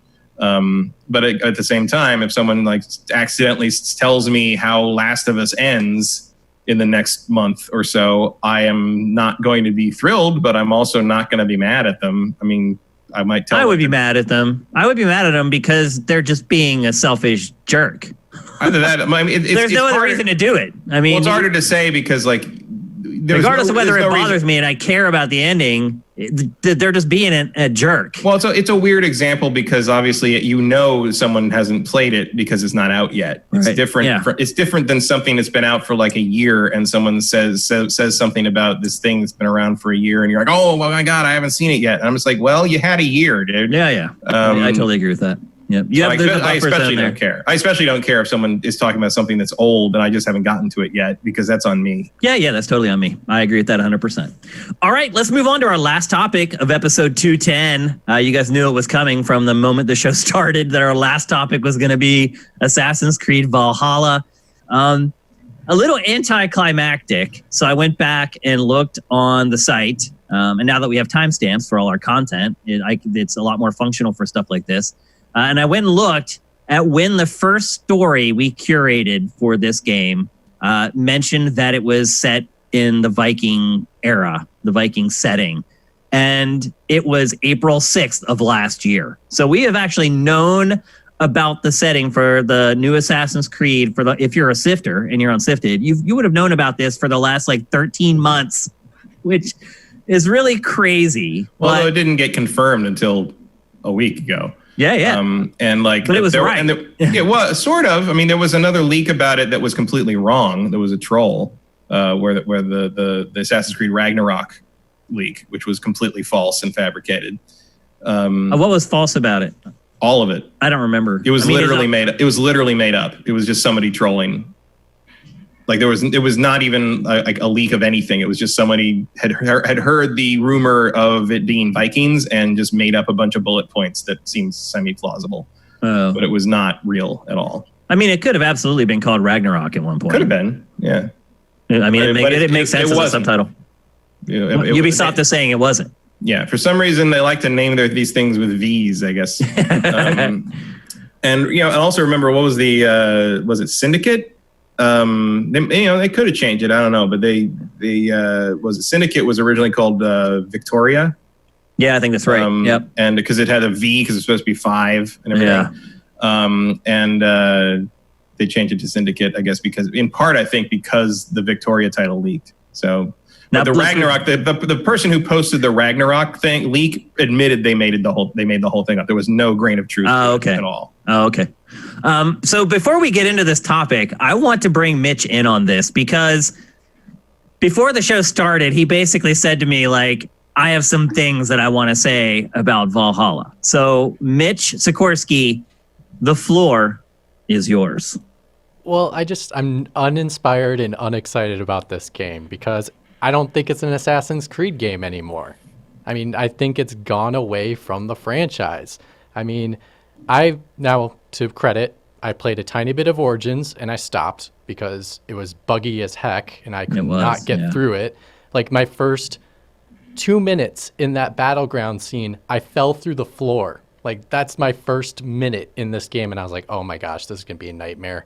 You mean Origins? Origins, yep. And then I played Odyssey, and I'm still kind of going through Odyssey right now, but it has lost so many of the elements that I appreciate of Assassin's Creed that made me feel as if this isn't really an Assassin's Creed game anymore. It's just a historical game. What elements are you talking about? And so the elements are, one, assassinations are like not even significant anymore due to the fact that in Odyssey, if I get behind somebody and I stab them, they don't die always. Like if they're too powerful, you only take a shred of their health and then you're forced to do their combat system. And in every other Assassin's Creed game, if you strategically put yourself to the point where you can put the jump on them, you should be rewarded with that kill. There's no hidden blade in there. The elements in the story of the Assassin's Guild is a little bit thrown away. Now in Origins, I know it's the origin of the creed itself, but in Odyssey so far, what I've played of, which I'm probably about 20 hours in right now, I don't see any connection to the Assassins, but I do see the connection to, I think they're called the Asus, the gods that came before them, or the people, but they call them gods. You'll get the connection eventually later on. And also remember that Odyssey takes place like 200 years before Origins, which is weird, but there you go. True. He does bring up a good point, though. If he's played for 20 hours, and I hadn't even realized this. He's played for 20 hours. He's barely a third of the way through the game. He is, but he has played for 20 hours, and he has seen no signs of the Assassins versus the Templars. Because it's even earlier. So I'm a big Assassin's Creed fan from day one, really. Me too. I'm one of the people who defends the first game. Oh, and I love the first game. Don't get me wrong. That is amazing. I think we all do. And mind you, the first game is the only game in the entire series that actually has proper assassination planning. Yep. They really moved away from that. Yeah. So I did play Assassin's Creed 2 again during quarantine. I played Unity. Finally finished Unity. I never finished Unity. I never finished it either. It's probably the only Assassin's Creed that I didn't finish. And I replayed Rogue. And I'll tell you this. So I've played Origins twice, 100%. I played Origins 100% completion twice. I've played Odyssey to 100% completion. Odyssey to 100% completion, 170 hours. So I love all these Assassin's Creeds. I do agree that the reinvention with Origins changed the franchise substantially into more of a sort of an open world grand action scope game. I think it's an improvement, or at the very least, it's a lateral move that was needed, because going back to the older games, oh boy, like some of that stuff, not good anymore. Like Assassin's Creed 2 and Assassin's Creed Brotherhood are like my watchword favorites. Going back to them was rough. Like they don't hold up, I don't think. Anymore. I agree with both of you. I agree with Mitch that it's not Assassin's Creed anymore. Yeah. I agree with Matt that the games are way better than they were before. So I am not a person who gets caught up in, and we talked about this with Resident Evil in a prior episode. I'm not the person who gets caught up in expectations. I don't say this is this franchise, so it has to have X, Y, and Z in it. I just play the game. Either I like the game or I don't like the game. If it's called something or it's not called, I don't care. Like all I care about is if I play the game, am I enjoying it? Is it worth the money that I or somebody else would spend on it? And in that way, I still love Assassin's Creed. It's not what it started out as. No, I mean, it's almost unrecognizable. Look in the trailer for Valhalla. If you had watched that trailer and just cut it off right before the last 10 seconds where he reveals the hidden blade, you'd never know that was Assassin's Creed. It could have just been any Viking-based action RPG. And I think that, to me, is where the franchise has changed the most. You used to know immediately when you started watching media for an Assassin's Creed game. There was a style to it. There was a flair with how they did their marketing that I feel like they've also kind of lost over time. I think that's because the marketing drove that franchise originally. Because it did. That debut trailer is just iconic. Yeah, but also not in a great way in some ways. So one of the running gags of the series, especially early on, was like, why does the assassins who are supposed to be the secret killers that operate in complete shadow and so, why do they wear a uniform? Yeah, because there's a thing where it's like, how do we find the assassin? I don't know. Look for the guy in white with a hood, with the little eagle thing on it. And the Ezio was originally supposed to be completely normally dressed, like a normal Italian man of the era. And the Ubisoft marketing said, no, he has to look like Altair. Yeah. And so they changed him to look like that. And that's why everybody dresses the same. Whereas the Templars, who are not secret, I mean, they are a secret society, but they aren't supposed to be sneaking through crowds and stuff. They all dress differently. You'd never be able to tell it's a Templar on sight, but the assassins have kind of that a uniform going on. And they kind of make them like superheroes a little bit. Yeah. So and I get kind of the new games are sort of telling the deep origin of the Assassins Templar thing.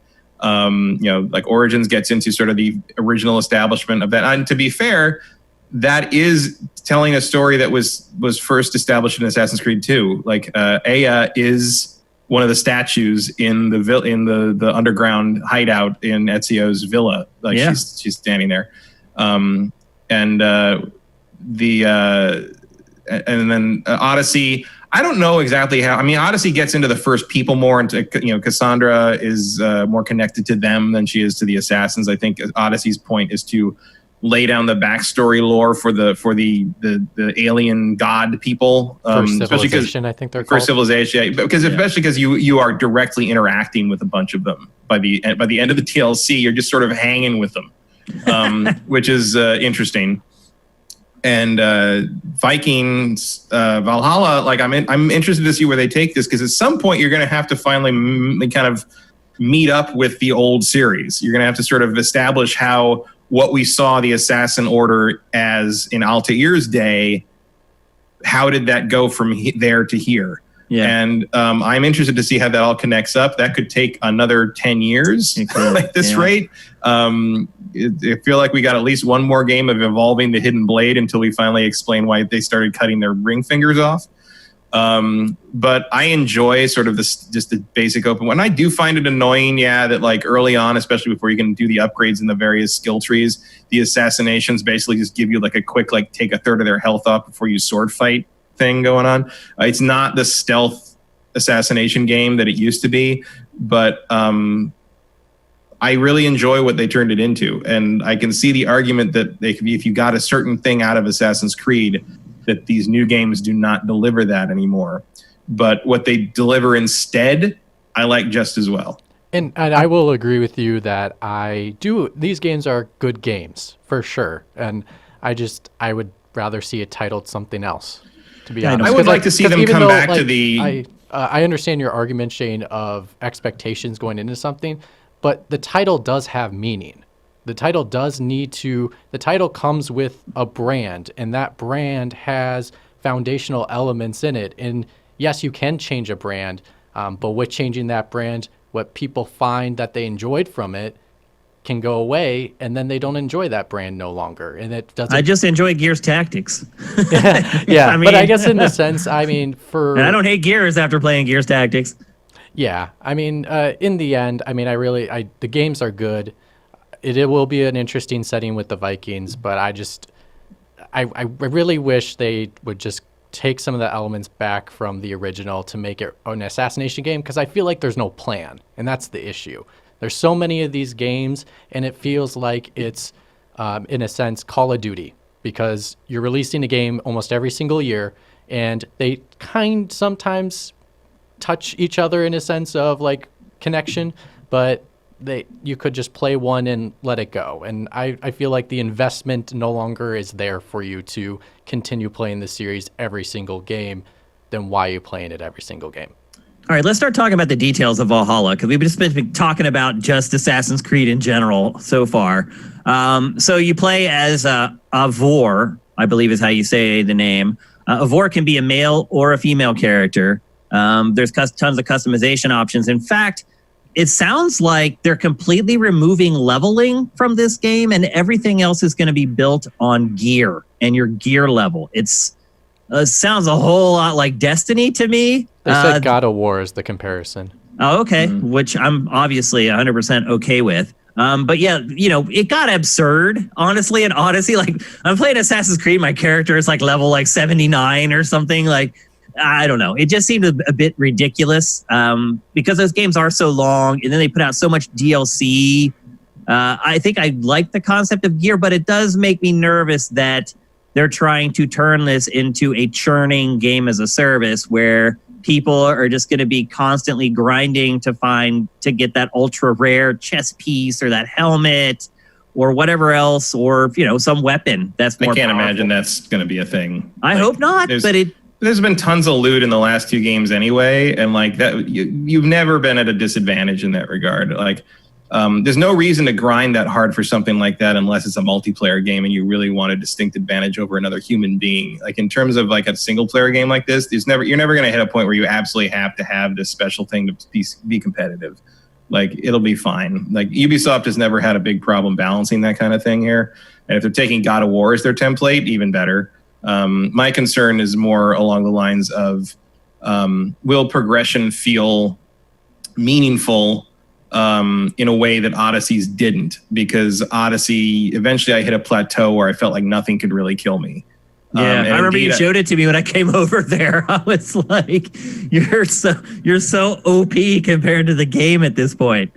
Yeah, and they kept the scaling kept up there, but even with the scaling, like keeping them within like 3 levels of you, by the time the last like 40, 50 hours of the game, like with the DLC and everything, like I was almost literally a god. Like, there was like no one could touch me unless I happened to run into something that like really bypassed my defenses in a weird way, which happened a couple of times. But in general, I walked around that game with no fear of anything.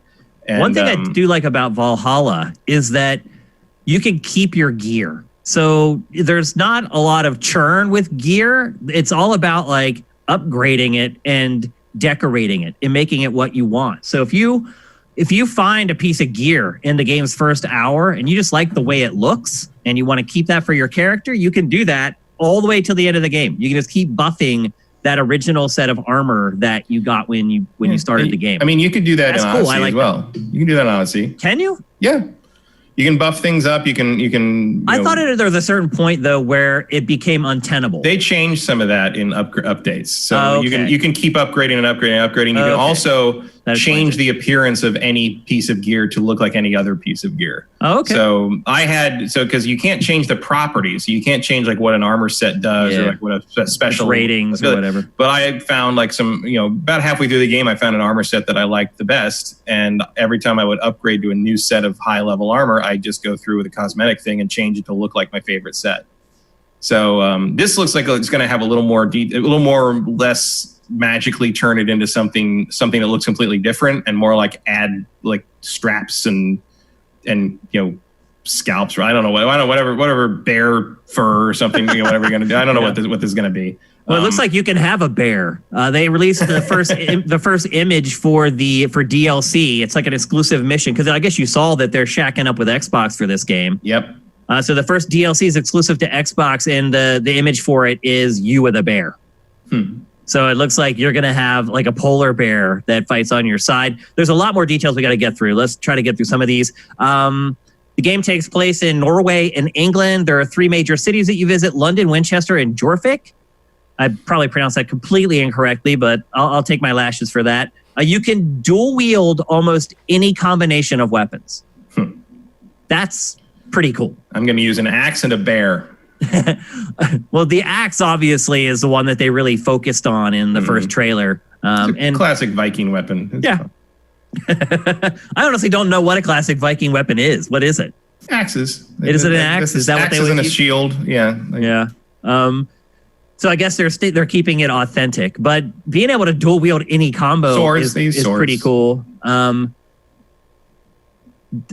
The hidden blade is in the trailer. I wonder if you'll be able to dual wield with the hidden blade as well. I'm not sure about that. I don't know. Usually the hidden blade is kind of its own thing. It has skill trees. No, it is. You're right. It is usually its own. It's a very different take on the hidden blade. Might be a special ability that you could activate. More of a Wolverine thing. It could be. Yep. Let's see what else. I have a bunch of notes here. Ubisoft has described the game as brutal. So if we're using that God of War comparison again, I'm wondering if they just kind of patterned a lot of stuff after God of War, because God of War is also freaking brutal. And I would not use that word to describe Assassin's Creed in general. No, I wonder how much of that is like them describing the game and how much of it is them describing the cutscenes. Or them describing what it was like to create the game. Yeah, well, to me that sounds like oh, it's brutal in the sense that like there's going to be some gnarly stuff in the story cutscenes. Yeah, more than like the game itself is going to be. Yeah, because I would say God of War's gameplay is brutal. No, I think brutal means it's dismemberment. Like they're focusing on dismembering your enemy. So brutal as in like you're chopping off their legs, their arms, their heads. Like Odyssey is already pretty violent, but man, this could take it a whole new level. I mean, there's some. It is Vikings. You wanna be authentic to the stereotypical Viking. One thing I was happy to hear from the development team is that enemy variety was one of their big focuses for this game. That is one serious shortcoming of Origins and Odyssey. That's true. Although Odyssey got better with the DLC, they started adding more weird stuff. I mean, the part of the problem is that the games are just so long that you'd have to have so many different enemy types for them to not become repetitive. It's almost impossible. Or at least just have them fight a little differently. Yeah, that could help. Like at the very least, like a little more verve in how these. I just played something where I was impressed by. Can't remember what it was now. I was playing something. I was impressed by how differently, like a guy with a spear fought versus a guy with a sword or an axe. And I was like, I remember thinking, because it was right around the time Valhalla was like announced that the trailer hadn't hit yet, but it was coming. It was like that one day space there, and I remember thinking, because Assassin's Creed was on my mind, like it'd be nice if the Assassin's Creed enemies had a little more specificity to them. And I mean, because like obviously the spear guy in Assassin's Creed pokes with a spear, and but like whatever I was playing like had different move, like they fought different. Their footwork was different. It didn't feel animation. Like fighting. Yeah, it didn't feel like you were fighting just an guy with an axe versus a guy with a sword. Is just then the difference is just sort of how fast he swings. It felt like the axe guy was using different tactics.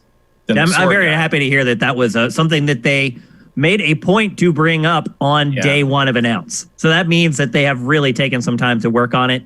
I think they are aware of that. I've been saying for a while that like I really like Origins and I really like Odyssey. Odyssey feels like a synthesis of what Origins was sort of a prototype of. But this next one is really going to prove whether this formula has legs or not, or if they're just going to redo the same game over and over again. Yep. You have a long ship, so ship combat is in. You have a crew that you can train and improve over time. Again, something people really like from Assassin's Creed that's making a comeback. Doesn't seem like there's a lot that's changed with how they're handling it, though. One element of Assassin's Creed that seems to like come and go depending on the entry is the home base. There's been so many versions of it. Sometimes the games go hardcore into it. Sometimes it doesn't exist. Sometimes it's just a very light kind of approach. But this time they're going all in again. So you'll be recruiting people to, when you recruit soldiers, they become a part of your settlement. And then they live in your settlement, and then you grow your settlement. And you grow your clan that actually goes out on missions and fights with you. So it sounds like the community angle of the game, I wouldn't say it's new because prior games have done it, but it looks like they're going back to the more hardcore approach on that stuff. Did you like those features in prior games, Matt? Yeah, I like them. I don't feel like they've ever gone far enough with them. Like the closest they got to really getting there, I think for me was Brotherhood. Yep. Where that was what I was going to say. Like yep. And then they took huge step backs after that. Like it was really weird. Assassin's Creed 3 is one giant step back. Like I don't like Revelation very much just because it feels like a stopgap game made by people that didn't really understand how Assassin's Creed worked. But Assassin's Creed 3 to me is where the series faltered and didn't recover until Origins. Because Assassin's Creed 3 is where some key people, including I think Patrice, left the company, and the people who then moved in and took over changed the control scheme. This is the thing that really was driven home to me when I replayed 2 in Brotherhood. Like the control you had over Ezio was astounding. Like even though I think the mission design really doesn't hold up today, like running around the city and being able to control it just felt good. And then you go to Assassin's Creed 3. Climbing felt great. And like they made it Assassin's Creed for dummies. And you could run in trees though, man. Run in trees, yeah, but it was all automatic. There was no like you couldn't even control when you left cover anymore. Like that was the thing. The fact that the games previous to that had the thing where you hold the right trigger to go loud. Yep. Was great. Whereas then, like, Assassin's Creed 3 that's where the game changed, let's be honest, when they got rid of that whole mechanic. Assassin's Creed 3 made everything context sensitive, so you just go in the bushes and he jumps in the bushes. But if you step out of that little zone that the developer said this is a bush, he just Connor would just stand straight up, and everyone's like, and that was a problem through Black Flag as well. Black Flag is great with the pirate stuff and the ship stuff. As soon as they make you step foot on land, you're playing a shitty version of Assassin's Creed again. And especially and of course to make up for all that, they added more eavesdropping missions. So the worst missions in all of that franchise's history. So, and to this day, to the end of that, even in Syndicate to some degree, you had that thing where because they simplified, they would call it streamlining. I think they dumbed down the controls, and because of the dumbing down, giving you less control, you had things where these characters would just stick to stuff. I specifically remember especially Black Flag, where you'd be chasing someone and what's his name? Whatever his name was, I can't remember his name. The guy you play in that, but you're just running down a street, and suddenly he just sort of jumps onto a barrel, like you just sort of or hops up on like a chair, and like you're like, I didn't tell you to do that, but he sort of auto moved to jump on the chair because the game thought if you're near a thing you can climb, you're going to want to climb it, and it's just. See, Origins, I had a lot of problems with that, where he would just attach to stuff. And again, this was before it was all patched. Or he would just like run on a Origins wall. had that problem. Origins didn't have it as bad as some of them, but it still had it. Odyssey really smoothed that out. But Assassin's Creed 3, where they ruined the controls, is basically where they developed. That problem does not exist in the Ezio games. Because you control when he sticks to stuff. And it's just a shame what happened there. But, the good news is that there are 12 studios working on this game. 12. So you can't really pin it on anybody anymore. It is really a collective effort. I think you can, because like usually when you're dividing things up like that, you're talking about like this studio did texture stuff, or this studio does the audio or whatever. Someone is to blame for sticking to the barrel, and I will find you. Another point is that Valhalla is cross-gen, so it's coming to this generation, PS4 and Xbox One, but it's also coming to PlayStation 5 and Xbox Series X. And to your point earlier about having more animation routines, different AI, that is something that could absolutely be done by the next generation consoles. But because it's a cross-gen game, the chances of that happening are probably like 0. And that's just a drawback of the transition from one generation to another. You're going to get these games that are kind of hangovers that aren't quite taking advantage of everything the new consoles can do. But I would also guess that it will be one of the top-selling PS5 and Xbox Series X games by the time the year is over. So it is what it is. The games will look gorgeous, but you're not going to really see a lot of that next-gen stuff. The visuals will be gorgeous. The load times will be gone. Yeah, I mean, even in the trailer, I was like, wow, that's what that's going to look like on the new systems. Like some of those big landscape shots. Pretty crazy. Which is great. But yeah, I think it will play very similar. The trailer looks great. I'm in. I mean, I'm in for all the Assassin's Creeds. I mean, I'm always in. Assassin's Creed. I'm going to play it. I mean, I typically love the franchise, and I do agree with Mitch that it has changed, and agree with you that it has changed a whole lot. But the bottom line is that they've always been excellent video games. And some people may like some entries more than others because they like one element of the franchise more than another. I just like it all because they're just high quality games that I feel like I can usually safely recommend to people I care about to buy, and they're not going to come back a month later and be like, bro, I hate you. So I'm all in on Valhalla. It looks great. It's coming out this year. Like I said, cross-gen. Unless the systems get delayed, if this was what Ubisoft was talking about. That's true. It's possible. But then you could still pick it up on your PS4 or your Xbox One. Yeah, I mean, I probably wouldn't wait if they still brought out the current gen versions. Actually, what will you do, Matt? What if they put out the current gen versions in like late October, and then the PS5 Xbox Series X version comes out in like November or early December? What would you do? Would you wait? I mean, it would probably depend on what else was coming out around that time. But if it was looking really good, I can see myself getting it either for the Xbox One X and hoping that it would be compatible when the new one came out. Probably the way to do it. Or possibly just getting it on PC. Yeah, that sounds like the way to go. Especially because PS4 out in the cold. Yeah, especially because I mean, I did play Origins twice. If I had the time, I would think about playing Odyssey again, but that's it's a 170-hour game. Like this, it'd be a hard commitment. Well, if I remember right, so I wouldn't be too worried about having to replay it on a new system. I believe the Xbox version does have smart delivery. So if you bought the Xbox version, you don't have to worry about the upgrade. But PlayStation, you do.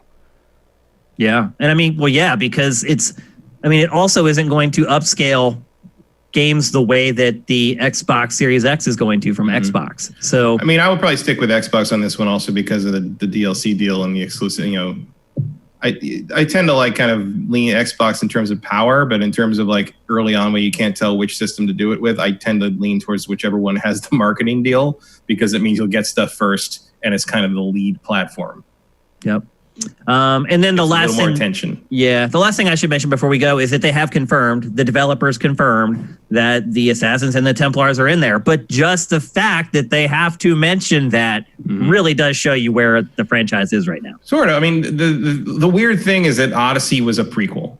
Like, it's weird that you made a game called Origins and then you made a game that takes place before it. It's like, okay. Yeah, that's weird. It's worth it because the ancient Greek setting is really cool. Yeah. But it's this is the first game to continue the story on from Origins, so we get to see how things have evolved in the intervening how many years, this could probably gonna be like 1100 years or something. Yeah. A lot can happen in 1,000 years. It's apparently, and I guess they didn't want to do a Dark Ages game, but it's and you are closing in, like you're within a couple centuries of Altair at this point, so there might be some connective tissue happening here. So Mitch, what about you, man? You were pretty pissed off about it. I mean, are you interested? Are you gonna play it? No, I'll play it. I mean, I just wanted to lay my beef out there and just let people know my thoughts of the franchise going into the future. But again, they're good games. I actually enjoyed this more than I enjoyed The Witcher 3 because it's not breaking on me constantly. So even though the side missions in Witcher are much better, but it's a better functioning game in my regard. It's a cleaner code for sure. For sure. So I am interested in this one, and I am looking forward to doing a Viking rap battle. Like, that will be fun. So and tattoos all over my body.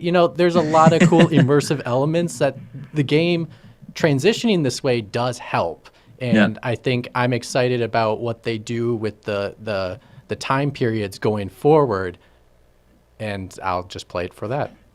Okay. All right. It's time for our Q&A, folks. So get your questions into chat at Sifted Games. It makes it a lot easier for us to see them. While you guys are asking some questions, I'm going to scroll up and see if I can find any Twitch Prime to thank people for.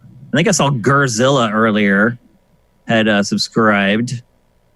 And once again, it's cut off. I don't know why my chat does this. It'll only scroll back up so far, and like all the chat from early on in the show is gone. It's a memory I'll write thing. it down, but there wasn't very many in the middle of the stream.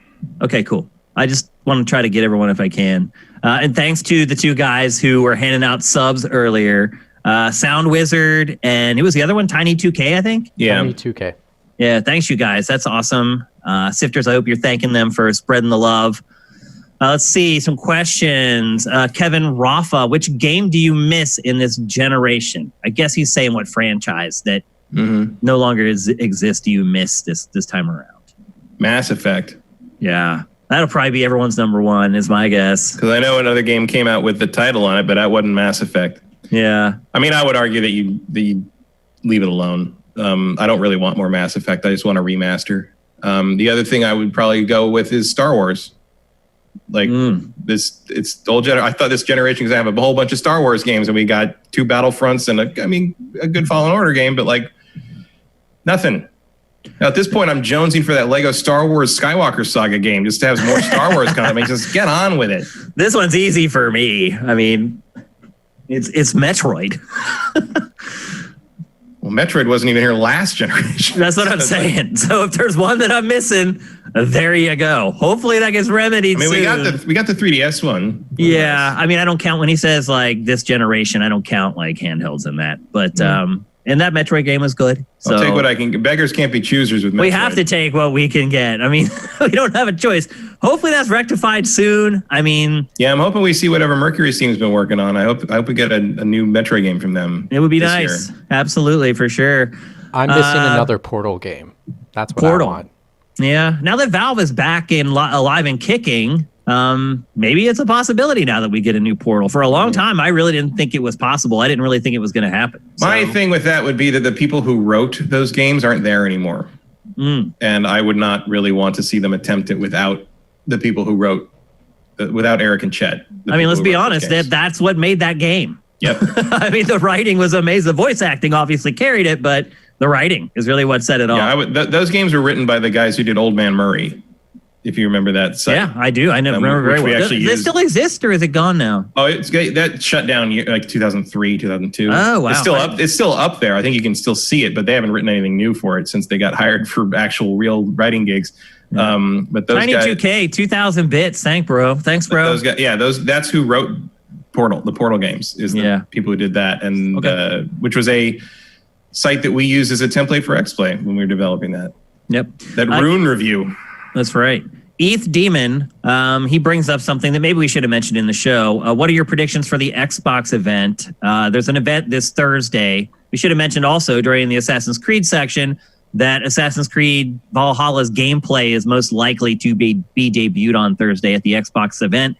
The Xbox event is all third party. It is not any first party stuff.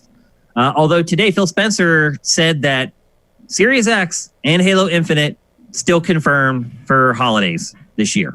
So take that for what it's worth. But anyway, back to ETH Demon's question. What are your predictions for the event, Matt?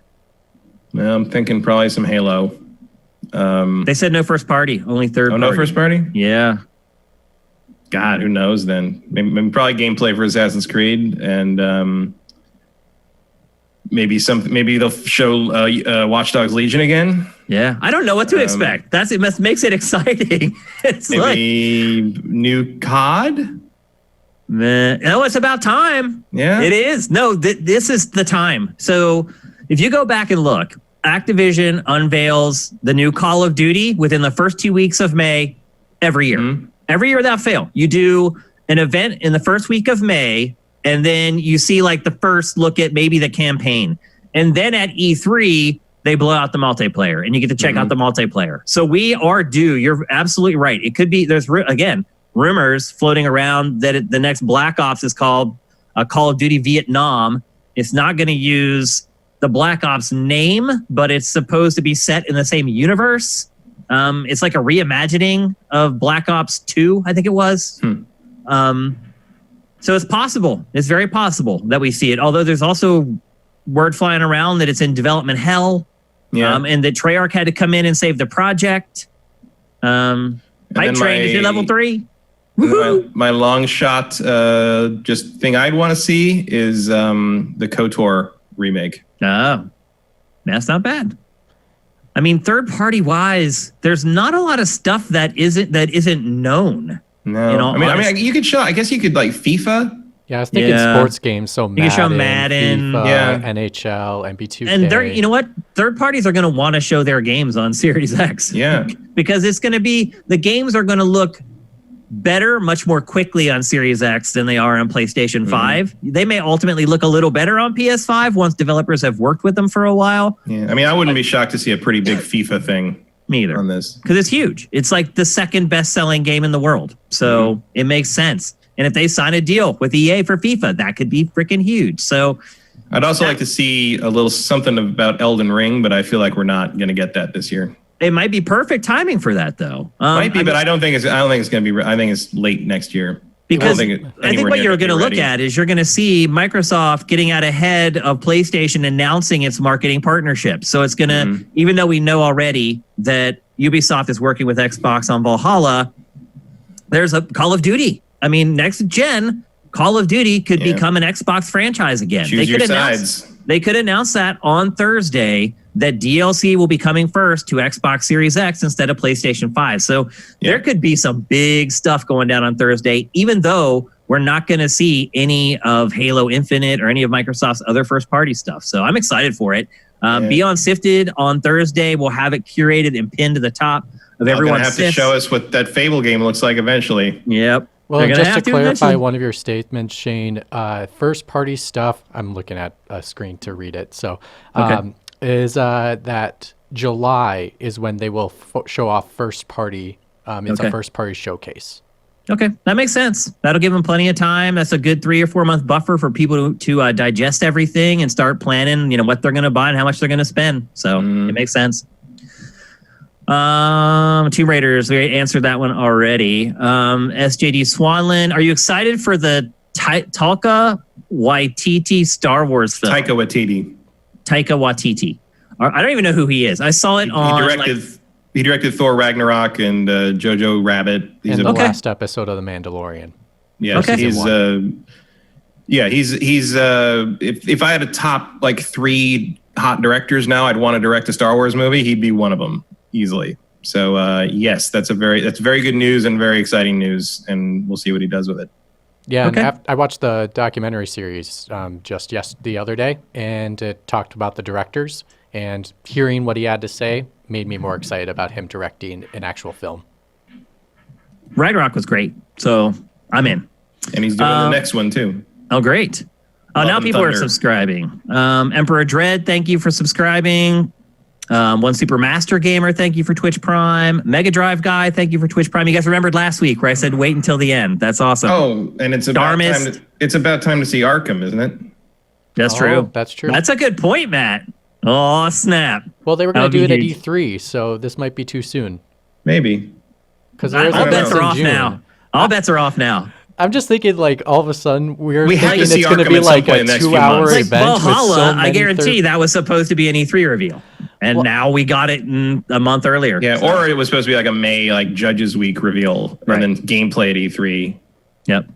We're hitting that point where we'd start to see stuff and start to see leaks. Be interesting to see what the leaks are this year if that happens, because if you don't have to transport all your shit to E3, that leak opportunity is not really there anymore. Yeah, it's less. So if you don't like the E3 spoilers, this might be your year.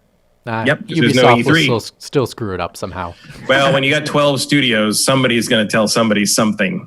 So somebody's going to leave a laptop on the plane again, like they always do. Or on the subway. Darmist, Scorefear, Wampler 13, thank you for Twitch Prime. You guys rock. Any interest? This is from Congram 1. Any interest in returning to Mortal Kombat 11 for the story expansion? That was just leaked today or announced today. Seems to set a precedent for fighting games with an ongoing story. Yes, hell yes. Yeah, I'd be into that. I mean, I wish there was more of that. Especially from NetherRealm, just because they're the ones who do it the best stories in those games. Yep. And I hope I'd like to see Injustice 3 at some point. If anything, I just want to support it. To encourage it in the future. So, yeah, I will definitely dig in. We got some new emotes from the hype train. Thanks, everybody. I saw Justin Horman, I think, just gave us like 1,000 bits or something. You guys are flipping awesome. Let's see. Mike's Q. Will any of you play Them's Fightin' Herds? I'm not even sure what that is. That was a fan-made My Little Pony fighting game that got C&D, so they just turned it into a bunch of different animals fighting. Oh, okay. I have not played it, but I've watched some like one-off tournaments of it, and it's fun. I mean, it plays like Marvel. Looks like. Vincent, this is crazy. I'll check it out. I probably won't play it. I'll watch it on YouTube now that I know what it is. It's been around a while. Okay. I have heard about it. I had heard about Yeah, I get it. I get it. I had heard about it from Vincent on the TV in the back. This is interesting. On the TV in the background while watching GameFace today, I saw there was a commercial for SnowRunner on Food Network. What's the strangest game you've seen a commercial for in mainstream media? Bonus points if it's a strange fit. Wow. That's hard. I mean, Daikatana back in the day, like it had commercials and the game ended up being awful. But a lot of bad games have had commercials. Not so much anymore, though. Publishers have started to figure out, okay. Yeah, people are more savvy now in terms of making commercials that make more sense. Going through some of these old game magazines has been amazing just in terms of what qualified as actual advertising. Especially like a lot of the Sega, like the Genesis era stuff where it's just a 2-page spread of insults to me. Like it's like you're too pathetic to get a girlfriend, so why don't you play our game? You'll never win, so lose in Sonic. It's crazy. Yeah, I mean, they used to attack people. I mean, there's a talk. It's interesting, though. For whatever reason, there is an appeal to people when they are berated. There's a sports talk guy that I listen to in Pittsburgh during the day while I'm working. All he does, literally, it's a call-in show, and he calls every caller an idiot, a moron, a buffoon, and they just keep calling in. And he is the most popular sports talk guy in Pittsburgh. His show is tops in the ratings, and he literally calls every one of his fans/listeners a moron or an idiot. And he's not joking about it. He's serious. The people just keep coming. So there's something there. Like there's a certain type of person who resonates with that for some reason. I'm not one of them, but there are people out there that are like that. Is he as serious as Alex Jones on eating his neighbors? Oh, exactly. That's right. He said he'd eat his neighbors if he had to. I'm gonna eat my neighbors. I'll say feed this: his daughters, but good, not man. his son. He won't feed his son. He'll feed the daughters only. You're pretty good, man. Yeah, Justin actually gave us 1,500 bits. Thank you, man. That's freaking awesome. Let's see if we have any more questions. Scorpier, do you see Sony trying their own version of Game Pass, something better than PlayStation Now? No, I think PlayStation Now is their Game Pass. Yeah, I don't think Sony will. I think Sony might dip their toe in that idea, but I don't think they're going to jump in with both feet like Microsoft did. I don't think Sony can afford to lose money like Probably Microsoft not. can. Yeah. That's the problem. That's the rub. Microsoft can lose just gobs of money knowing that it maybe is placing a bet on Series X to lead next generation. Sony can't bleed money like that, especially now.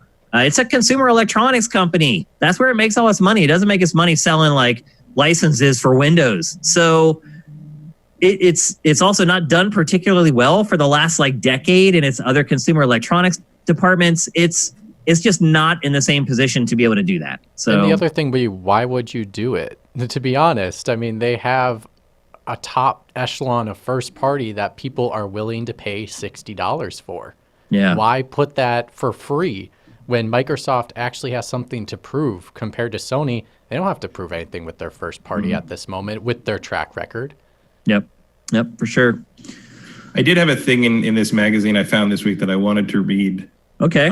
Because we've talked about kind of the worry about originality and how like there's no originality in games or like whether everything's neat, clones or whatever. And I have repeatedly said that's just something people complained about since the 80s. Uh-huh. And so this is from the October 1992 issue of Video Games and Computer Entertainment Magazine. The first video game magazine. Yeah, the cover story is Sonic 2. So remember, this is a letter that somebody wrote to them It's In a letter of the month. 1992, the heyday of the Genesis. The Super Nintendo had just been out for about 6 months. Yeah. Zelda: Link to the Past was on the way. Super Mario World had just come out. Sonic 2 was about to be out like that month. Like, this is the heyday of video games. Okay. Remember 1992 is when this is being written. I'm going to skim through it a little bit, but he basically says. So this guy says. The reference to the problem here I'm talking about is Andy Eddy's opening editorial. Andy Eddy, editor-in-chief of here. Yep, and the Game Doctor's reply. Times. The problem is the lack of truly enjoyable games to play on today's systems. Andy Eddy's editorial hit the problem on the head when he pointed out that if the games aren't fun, even the best system specs won't make them any better. He sees simplicity and durable gameplay as the defining features of a great game, not how good the graphics and sound are. And the last time I checked, the great board games that have endured over time had rather poor graphics, but they're simply fun to play and easy to grasp. Why aren't the games that much fun to play anymore? The Game Doctor had it pegged. Too many games today require you to conquer them. Once that's done, the game loses its appeal. Classic games like Missile Command, Asteroids, and Tetris cannot be conquered. You can get good at them, but the end is always you lose your last man and the game beckons you to see if you can reach just one more difficult level of play. The conquerable games are all too often take the shape of a horizontally scrolling run and jump contest that makes you wish Pitfall had never been written. The way companies keep coming out with these Me Too rehashes of what is becoming an extremely tired play mechanic. How about some originality and variety? Now, to be fair, that was the end of the 2D era. And at that point, they had kind of squeezed everything out of those machines that they could. Well, they tried 3D with Star Fox and... Well, no, they hadn't. This is 1992. Oh, right. That is before that. That is before that. None of this has happened yet. The Genesis was barely 2 years old. The Super Nintendo had only been out since 91. That's true. Like, that's good. This was the heyday of 2D games. This is when everything was the best it ever would be, 2D-wise. For 2D, yeah. But this is someone who grew, that guy's probably, in his late 20s, and he grew up in the arcade scene in the early 80s, and he doesn't understand all this newfangled home console stuff. And to be fair, yes, if you were using an NES back through the late 80s, the Mario clones were out of control, like just because it was the easiest kind of game to make on the system. But what I'm saying, I thought that letter was amazing. And also the response, they agree with him. They're like, yeah, they do? Yeah, they're like, oh, everything looks so boring and unoriginal now. We're worried that the crash of 83 is going to repeat itself soon. 8 years later, like 9 years later. Because that's the reading. There's a lot more letters like that in this section of the era of the magazine. Because they were coming up on the 10-year anniversary of the big crash, everyone was like terrified it was about to happen again. There's a lot of editorials about how is this just a thing video games are going to do periodically? Every decade. Every 10 years or so when we get a little too big for our britches. And it's like, that didn't happen. Yeah. But I just think that's interesting. It was hilarious to me that this guy's writing about how nothing's original. And I'm like, dude, you could go out and buy Mario World right now. And here we are 20 some years later. And we're still talking about it. Yep. 28 years later. It's the same complaint. 28 years 28 later. Years from now, people are going to be like, what happened to all the real original games like God of War and Horizon Zero Dawn? I know. It's nuts. It is. All right. That's it for episode 210 of GameFace. Thanks for the great questions. Thanks for all the Twitch Prime. Thanks for all the bits. Thanks for people just coming in and throwing around subs in our chat. This is why you guys got to show up for the live show. You get free subs from our other users. If you want to help us out, please head over to patreon.com/sifted. We are 100% supported by patrons and basically donations. We have no ad revenue to speak of. We're an ad-free website, so we need your donations to survive. So if you're listening to the show on Apple Podcasts or Google Podcasts, head on over and kick us a buck or two. If you want to find us on social media, you can find the site at Sifted Games. If you're watching this on YouTube and you want alerts as to when new episodes go up or when our stream is going live, make sure you follow us on Twitter. If you want alerts for anything we do, that's always the best place to follow us. If you want to find me on Twitter, I'm at Dinfire. Matt is at MKyle. That's MKEIL. And Mitch is at Mitch Sikor, SIKOR. On behalf of my two bros and behalf of myself, we'll see you next Tuesday here on Twitch. GameFace is up and out.